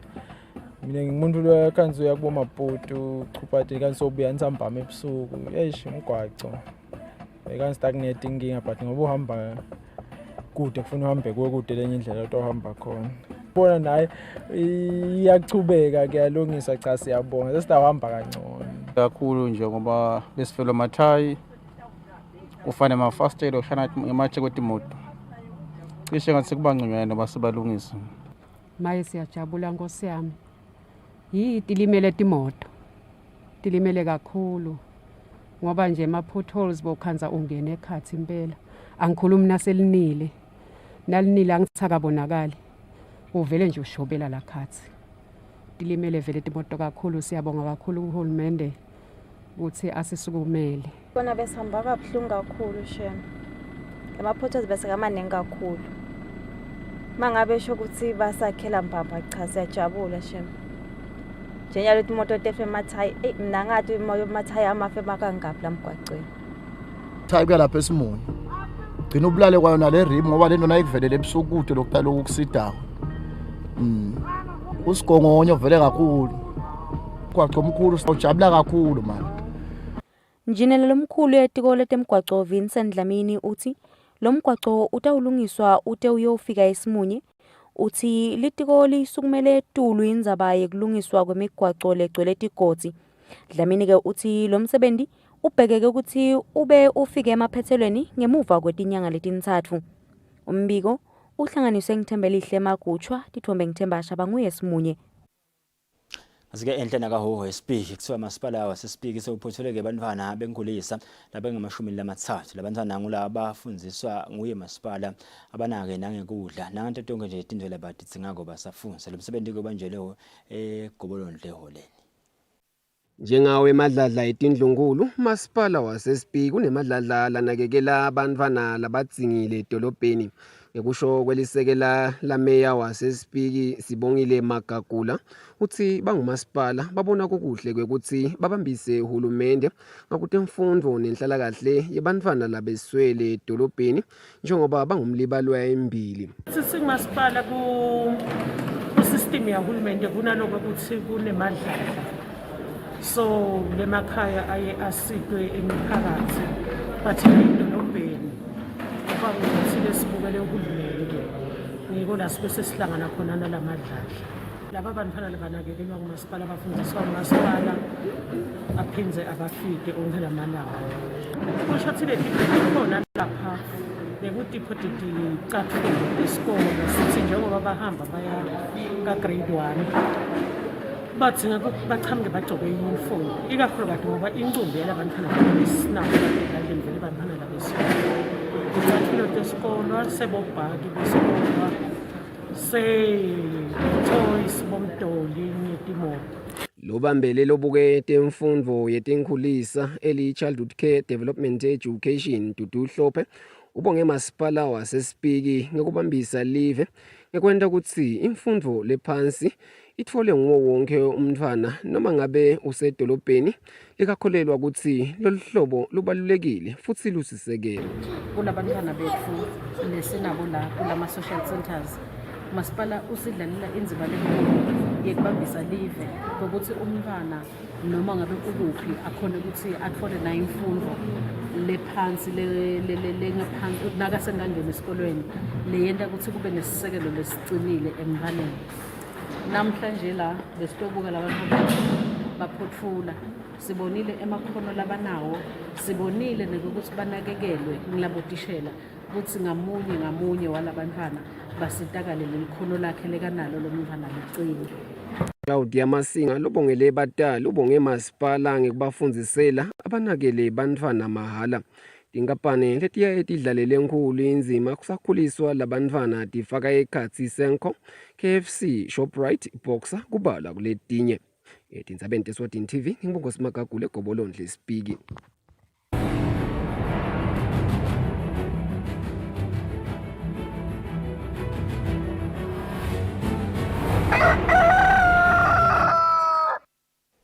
Kutemidlalo iqembu leRoyal Leopards selibiyeleke esicongweni senzebe M10 Premier League ngemva kokushaya iqembu leMillingham Spurs ngamagoli 5 ecanzeni.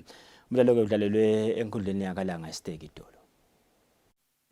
Leqembu leRoyal Leopards lithola itunu leqembu leMillingham Spurs umdlalo onokuqala walamaqembu lamabili esigabeni sesibili senzebe M10 Premier League enkundleni yakalanga eStegi. iLeopard limelele live enzebeni yeCAF Confederations Cup ivele yakhomba kuba nemandla ngemuva komzuzu lelishumi umdlalo udlaliwe lapho khona wandile Simelane ashaya igoli leqala lengoma labalabala. Ubuyile futhi yena Simelane ngemuva komzuzu lelishumi nesikhombisa umdlalo udlaliwe ufaka lesibili lakhe kanye neliqembu lakhe leRoyal Leopard. Sigaba sekuqala nasesiselelwe imizuzu lemibili ukuthi siphele Simelane lobe nelanga lelihle kakhulu ufake lesithathu isigaba sekuqala saphela kanjalo ihamba phambili iRoyal Leopard ngamagoli 3 ecanzeni. Esigabeni sesibili ibuyile iRoyal Leopard yaqhubeka lapho egcine khona ngemva kokuthi angene ebongane Nzimanzi wathola lesine leRoyal Leopard. Asekusele umzuzu ukuthi umdlalo uphele, ubuyile futhi Nzimanzi wafaka lesihlanu leRoyal Leopard, waphela kanjalo umdlalo ehamba phambili iRoyal Leopard ngamagoli asihlanu ecenzeni. IRoyal Leopard kungunyalo ihlele esincongweni amaphuzu langu-38 ngemuva komdlalo lengu-16 ledlaliye kanzi iMbabane Highlanders yona isendaweni yesibili yona inamaphuzu langu-36. Lobikela umsakazi Eswatini TV kutemidlalo ngilinda Dlamini kanzi umbiko uhlanganiswe nguFabrice Msonera esiteki kalanga. Ingijimi yakuleli edlala komdlalo we-high jump Erika Seyama isike kwanyalo isebenzela kwakha umlando lomusha kulomdlalo lapha eveni phetheleti i-national record yokweca 1.83 meters kude kuthi abesezingeni lelikahle ukuthi angamelela live emidlalweni yema-Commonwealth lobanjelwa eveni laseNgilandi edolobheni leBirmingham. Erika Seyama lodlala umdlalo we-high jump wakuleli uyingijimi yesibili lapha eveni ngemuva kwaSibuso Matsenjwa ukuthi athola ithikithi lokuya kongenela imidlalo ema-Commonwealth Games etabanjelwa eveni laseNgilandi kusukela ngenyanga yaKholwane. Seyama luhlala eveni laseNingizimu Afrika uthi uyangenela imidlalo lehlukahlukene letamsita ukuthi aqhubeke namalungiselelo akhe. Seyama uthi kwanyalo lokhu kusengacala imidlalo ema-Commonwealth Games ube ukuthi ashaye umlando lomusha lapha eveni kulomdlalo pheceleti i-national record yekweca i-1.83 meters. Seyama uthi lokhu kungamenda ukuthi aye emidlalweni ema-Commonwealth Games kumnikela ithemba ukuthi utawufika amelele live kahle. I jumped a 177 and it put me in first place. After jumping a 177, I tried to attempt a new national record of 183 meters. I was unsuccessful with clearing that height, but the attempts were very good and I was very proud of myself. It was my first time ever attempting a 183 meters and it looked really good and I'm confident that I will be able to clear that height in the future. In terms of my training, I've been training really hard. I've been preparing not only for the Commonwealth Games, but also for the African Champs. I am very proud of myself. I'm proud of the progress that I've been doing. It's been very good on my side, and I'm happy with my performance. Imidlalo ama-Commonwealth Games kubheka ukuthi iqale mhla ka-28 ngenyanga yaKholwane iphele mhla ka-8 ngenyanga yeNgcimnyeni loSetulu. Lobikela umsakazi Eswatini TV kutemidlalo ngilinda Dlamini naFabrice Msonera eMbabane. Alele temdlalo bongosi yasibambe lapha ngenzabade sibili idalo mhla ekseni ehleleni kusile breakfast show sibathela ke market nasibuya sitawubuka nje sisicapcap tinzaba letiphathelene ne-market njengoba lomuhla kulisuku lakamhlaba le-World Kidney Day lapho ke mhla kuhlangene akusatha konke emave emhlaba kusaqinise kufundzisa sive ngenzaba yekuvikela tinso kanti ke lapha eveni laseSwatini tinso tingiletinye ngilesinye sesifo lesihamba embili na ubuka nje uvakashela la ewadini letinso eMbabane la kugezwa khona tinso ngina ufika ubone khona ukuthi inzaba yetinso serious kangakanani bonke sibathele market siyabuya sithuba nehlelo nasenza vele umsakazo wakho ubekela umsakazo eThombe Eswatini TV sehlelweni kusile breakfast show ngolesine kuseni.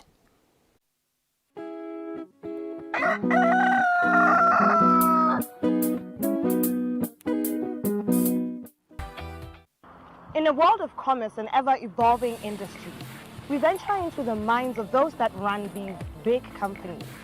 On this show, we take you into the human stories of the giants with a vision, their big ideas, and where all this inspiration. Today, I have the pleasure of introducing to you Mr. Pedro. My story began 1974 in Princess Marina Hospital in Gaborone, where I was born. So I was born, I'm a Gaborone guy, I was born here.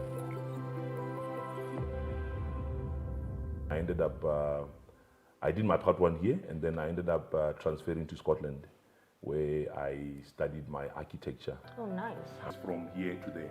When I first started Cigar Lounge, I wanted to run it for 2 years. I just said, I want to try it for only 2 years. After 2 years, then I'm done.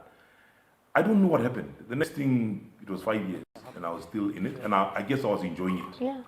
And a lot of people used to ask me, how do you balance the two? Because during the day, you are like at the architectural practice, and then in the evening, you are like at cigar. And a lot of people, like you mentioned earlier, a lot of people don't even know that I do architecture. People just know me as Raskanta or cigar. I was not going to go there, but okay.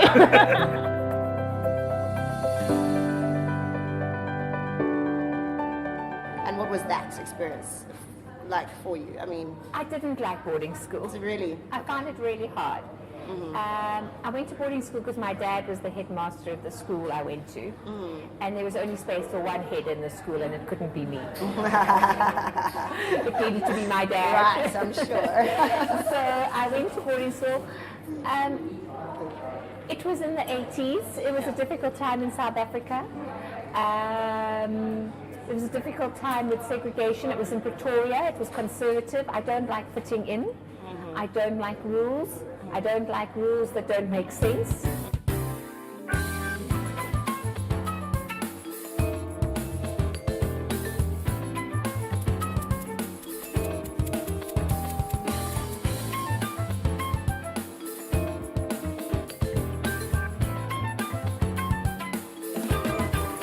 Okay, I am Madam Khubusang, born Malili in Serowe. I am the youngest of 7 siblings. I'm a mother, I'm a daughter, I'm an entrepreneur. Okay. I call myself a creator. I'm also a foodie. I love playing around with food and telling stories through play. Africa, a circle around wine. You know, Africa, we don't even know enough about ourselves. So through these wines, we can know about injere, dombolo, mopodu, jollof rice, and egusi, and eforiro. So we can bring our food out. We can learn more about ourselves. We can share our cultural differences and similarities because we can. I think we haven't profoundly done wine and art or wine and African history.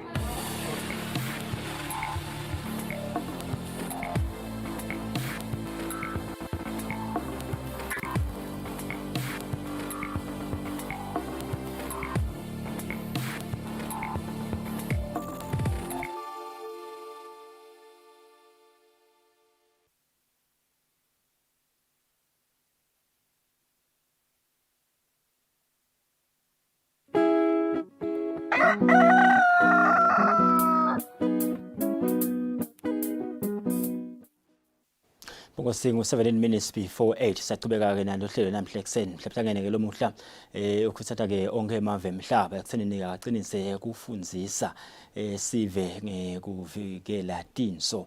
It is World Kidney Day. Tinso ke tidlala inzima lenkulu nje ekuphileni kwabo bantu ntena ke letena namsebenzi ekuthiwa filtration ukukhipha ke leto tinswayi leyo tingatsingeki emtimbeni noma lawo ama substances langatsingeki emtimbeni kuyenteka ke bese umuntu soba nayo lenkinga ukuthi tinso takhe atisasebenzi kahle sedzinga ukuthi asidwe kuze ukuthi cleanwe leyo ngathi ngiko ke la esibhedlela nje sahulumeni lembabane nakubona inhlangano nangakahlasi nangaphosisi sinawo lawo ma renal units la kusithola khona ke maswati lamaningi bathi ke bodokotela khona abantu labangakwenda lokho indawo ekuseni bavikele tinso nekuthi ngabe ubona ngani vele nangabe tinso takho akusasito leti sebenda kahle bathi ke uyanaka ekuthenini uqhama kangakanani izinga lakho lekuchama kepha ke bathi nje kuyendeka kwanza ukuthi uchama nje normal kanzi so unayo lenkinga yetinso bathi ke liyehla nelizinga lekuchama lesinye isikhathi nangabe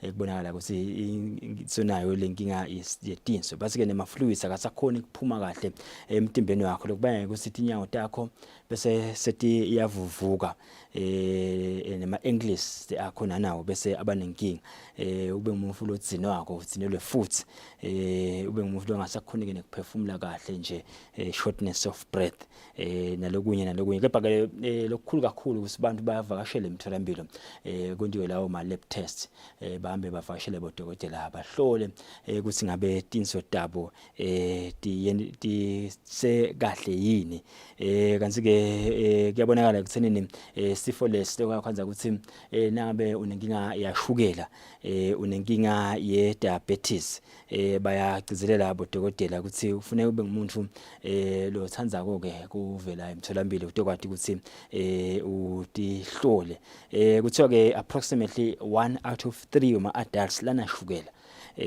ayaba nenkinga yema kidney ikakhulu kati nalabo lababaya nenkinga ye high blood bagcine ke baba sengotini ukuthi babe nayo inkinga yetinso kuthiwa ke nebantu nje lathi akhanza ukuthi sebakhulu ngemtimba basebenzisa ke igama lelithi obesity kuthiwa ke babe ukhanza sibane ba overweight kuthiwa ke baba basengotini balekela ingotini ukuthi ukhanze sona inkinga yetinso lesinye isikhathi ke kuba nabe ukuthi ifana nje necancer ukuthi ibe khona la emndenini ukhanza ukuthi kuba sengotini ukuthi ke ungakubamba indzaba yadotinso kumcwaye ukuthi ube ngumuntu lo vakashela komtholampilo letinye ke tinje letibanye ukuthi abantu babe sengotini ekuthenini babe balengele ingotini kuba nenkinga yetinso banje labangawushukumisa umtimba sive ke siyakhuthaza ngakho uhulumende alisukumisa ihlelo lwashukuma Eswatini kutama ekuthenini nemaswati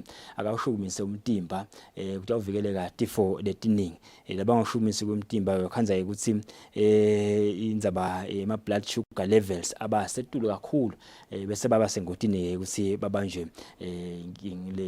letinso babe nenkinga yetinso nebantu ababhemako nanabo baba sengotini ekuthenini balengele ingotini lenkulu ekuthenini bataba nenkinga yema kidneys ngakho ke kukhuthaza ekuthenini ke bantu abanciphise izinga lekubhema noma nje vele abangabhemi kwasanhlobo kudama ekuthenini bangagcini balengele ingotini ekusibabe nenkinga yetinso nalabo ke labanatha amaphilisi lathide bodokotela ba advise ekuthenini amaphilisi akho wanathe ngendlela lefanele ngalendlela lesuke u director ngayo ukuthi uyawanatha kanjani tawuvikela ukuthi agcine leyo mithi leyo ingasalimati phela tinso takho siyakhuthaza kusemaswati akavakashele bodokotela ahambe bayawutihlola ukuthi tinso ti kahle yini neyokuthi ke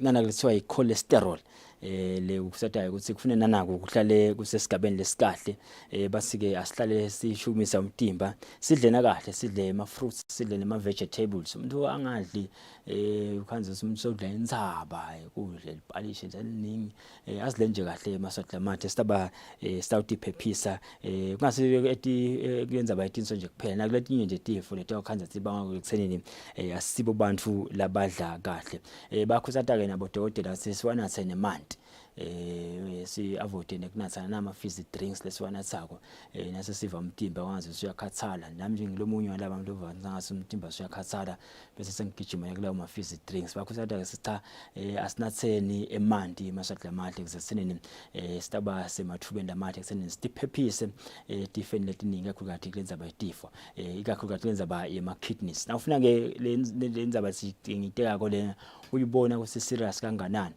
abaqoshi la sibhedlela sahulumende embabani ungavakasha nje uhambe uyawubuka lapha e-renal unit ukuthi anganani emaswati lo khanza ekuthenini seka lesigaba kusetinso tabo ade sasebenzi kahle sedidinga ukuthi asidwe nawuthi ke uyawufuna wenda lawo ma appointments ukhanza ukuthi awusakhona kwenda lawo ma appointments ngoba lens lahlala ligcwele nase RFM nakhona uhulumende uyasenda isiqiniseko ukuthi ikhona i-renal unit nakhona emaswati asitakala mangayane nakhona kunjalo emaswati ayasitakala ngendlela yakhona kunebantu abalalako ke balala esibhedlela kanje sibafika ngabo 1 ekseni bamele nje ukuthi bayakhona kungena lapha e-renal unit kubomsombuluko bolesithathu nangabo lesihlanu kanje silabanye basuka khashane kufanele balalele ngala batakhona ukuthi bangene bageze tinso ngakho ke sibe siyakhusata ukuthi asitinakekele tinso singaya emitholampilo sayothola lelo lwati ukuthi ngitinakekela njani tinso tambo kwase 10 minutes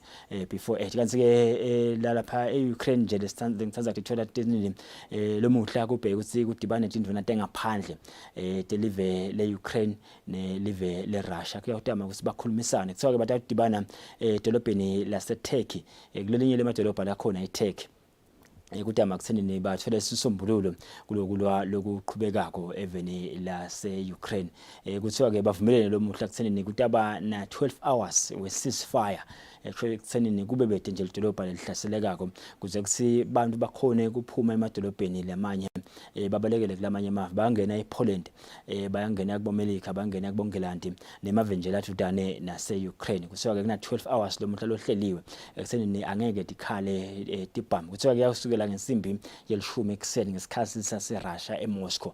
Uyambala ke lo 12 hours ukuthi uyaphelela kuphi. Kuthiwa ke kuthi sibamle kubheka usisikhale lapho. Kepha ke iUkraine ithi iRussia ayisayethembi ngoba basinabavumelene ukuthi kutaba nesikhathi lesingaka ukuthi tibham dingakhali bese ke qhuma tibham njengoba kwendekile itolo nakubhonjwa sibhedlela sebantwana. Kuthiwa ke abantu abangu 1.7 million sebavele baphumile eveni laseTurkey babalekela ke ingathi eUkraine babalekela ke kulamanye amazwe emhlaba. Kuthiwa ke kune humanitarian crisis ikakhulukazi kulamanye emadolobha la khona kule live laseTurkey imithi kude nemanti labanye ke sebede live leMelika ke lithembisile ukuthi litawuhamba libabambise laba baseTurkey. Kanti ke iRussia President Vladimir Putin usiswacele kakhulu sento selive lePoland sekuthi silima fighter jets leseliwakhiphile lithi liwanika live leMelika ukuthi ayawuhlala ku base yeMelika le7 leGermany likubheka ukuthi asebende kugadla live leRussia. Kuthiwa ke President Joe Biden usithi cha angeke atimukelele tindiza lesetibekiwe ngenza bakuthi akukakhuniswa nakahle ukuthi dingathathwa yini dingasebenza yini. Ngakho ke iEuropean Union lomuhla iyahlangana emavela nge27 ayahlangana kubukwa lokho ukuthi yini la ngakwenda kudama ukuthi live leUkraine alibambise kulokulwa lokuqhubekako lapha eveni leUkraine iRussia. Kanti ke lokho satshwa komanje kusatshwa ukuthi iRussia itawusebenzisa ama chemical weapons kubomba lidolobha inhlodolobha iKiev libathikele kutaba sento lesimatima kakhulu njengoba ngenteka kwanza kusekusebenziswa nenuclear tikhalite embubhiso kubhubhisa live lase-Ukraine. Kanti ke President Zelensky solo uyachubeka neqela iNATO kutheni nimemetele ukuthi iRussia tindiza teRussia atingandizi emhlabeni wase-Ukraine kutama kutheni iRussia ingakhoni kungena ibombe. Kanti ke masoja elive le-Ukraine nanawo ayachubeka neqinisa tekuphepha enhlodolobha lelo live iKiev njengoba cishe sekungilona dolobha lelisele manje lelingakabhonje. Kuthiwa ke masoja aseRussia akasekho khashane kakhulu neKiev sekathutane kakhulu kusho ukuthi kungenteka lingapheli leliviki noma liviki lelitako ingakabhombi iRussia ibhombe ke iyona inhlodolobha lelive le iKiev. Bongosi kuleteko nje litihamba phambili kulamanye emave mhla ikakhulukazi kulendzaba yase Russia. Kanti ke kuyabika lokho ukuthi isimo sekudla sesitawushuba ke emhlabeni nesimo sa oil ngelesinye lesitawushuba kwente ukuthi oil adule kakhulu njoba kuyamiswa kuthenga kwa oil oqhamuka eRussia lokho kuthiwa kutaba nemithelela leyahlukahlukene enzabeni yakhe oil. Lokumnanzi ke ukuthi eAfrica la eSouthern Africa utholakele oil lokhona eveni laseNamibia lokusho ukuthi nje kwenteka kungekutsala kube oil lomunye kulamava aseAfrica kuyabe yaqhamuka khona eveni laseNamibia njengoba neNigeria kulelinye live leselibekiwe kutheni USA itamthola khona oil. 6 minutes before 8 bongosi sasasa nje likhefu lefishane nangibuya sitavala hlelo lalomhla ukuthi sibuke nje letolo betendeka itolo ku Champions League ebake ungena emathunjini ato vele langeni lakusasa sina Linda waka Dlamini sisehlelweni Kusile breakfast show natsanza kulela umsakazo wakho ngolwesine ekuseni insuku tilishumi enyangeni ya March umnyaka wa 2022 sibahleleke emarket sitawubuya sitawulephetha hlelo lalomhla ekuseni.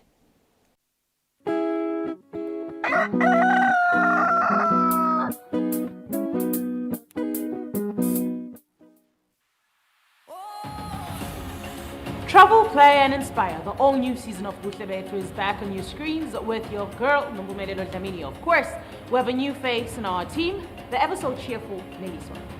That's right, Bhumi. This new face is ready for fun and adventure in the beautiful kingdom of Eswatini. I'm so excited to be part of this show in this season. We are the squad that is ready to travel and explore safely in this new normal, the COVID-19 era. That's right. Don't forget to post your pictures on your social media pages and tag us. Who knows, we might just join you on your next trip. Join us and be part of the Buhle Bethu squad as we travel, play and inspire every Saturday exclusive to Eswatini TV. You can watch the latest episodes of the show on YouTube or download the Eswatini TV app to keep up to date.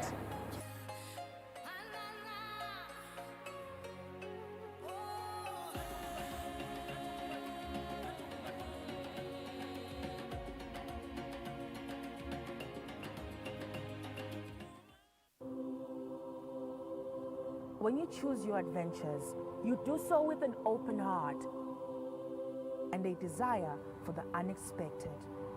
You embark on journeys to discover new worlds, full of wonder. You choose a path to awaken your senses, to feel the rush of life overwhelm you, a world to make you look up and realize just how inspiring this life can be. You ask, and we give you the royal experience. Arrive and awaken your heart. Explore life in ways only thought possible in your dreams. There are but a few places on earth so special, so unique, and so spectacular, where it becomes the rite of passage for the ambitious travelers, the courageous souls, to all have the one and only royal experience. That day when you look deep into your heart and leap into an ancient world so very different from your own, where magic, beauty, and love are shared forever, then you will have a royal experience. There is just one place on earth where the people make you feel a part of their kingdom, where you just might volunteer to awaken spirits, enrich minds, and work alongside communities to build, motivate, and inspire. This is truly the royal experience. When you dream of a different world, beyond the ordinary, beyond time, discover just how far you'll go to expand your understanding of life's greatest mysteries. There's just one place on this planet with so much to offer. Now is the time for you to have the royal experience.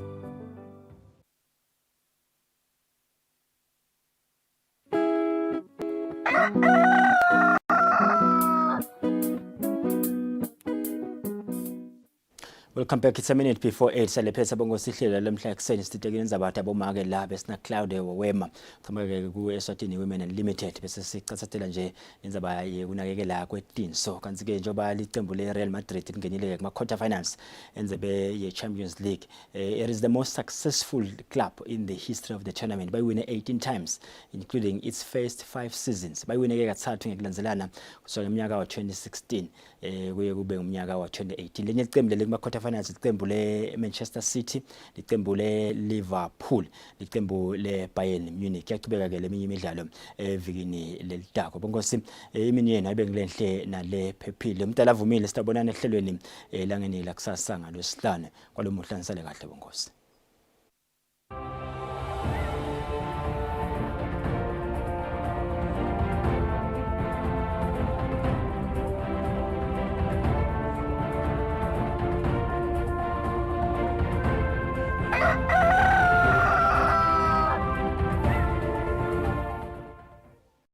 Ngacishe ngatibambelela kucala kunathe ama-ARVs ngesaba imvuka lesoloko kukhulunywa ngayo sekuphela umnyaka ngawaqala solo siphethene kahle ngikhumbula kahle ukuthi angimelanga ukuthi ngize ngigule noku namhla solo ngingumcemane ngiyatichenya ngale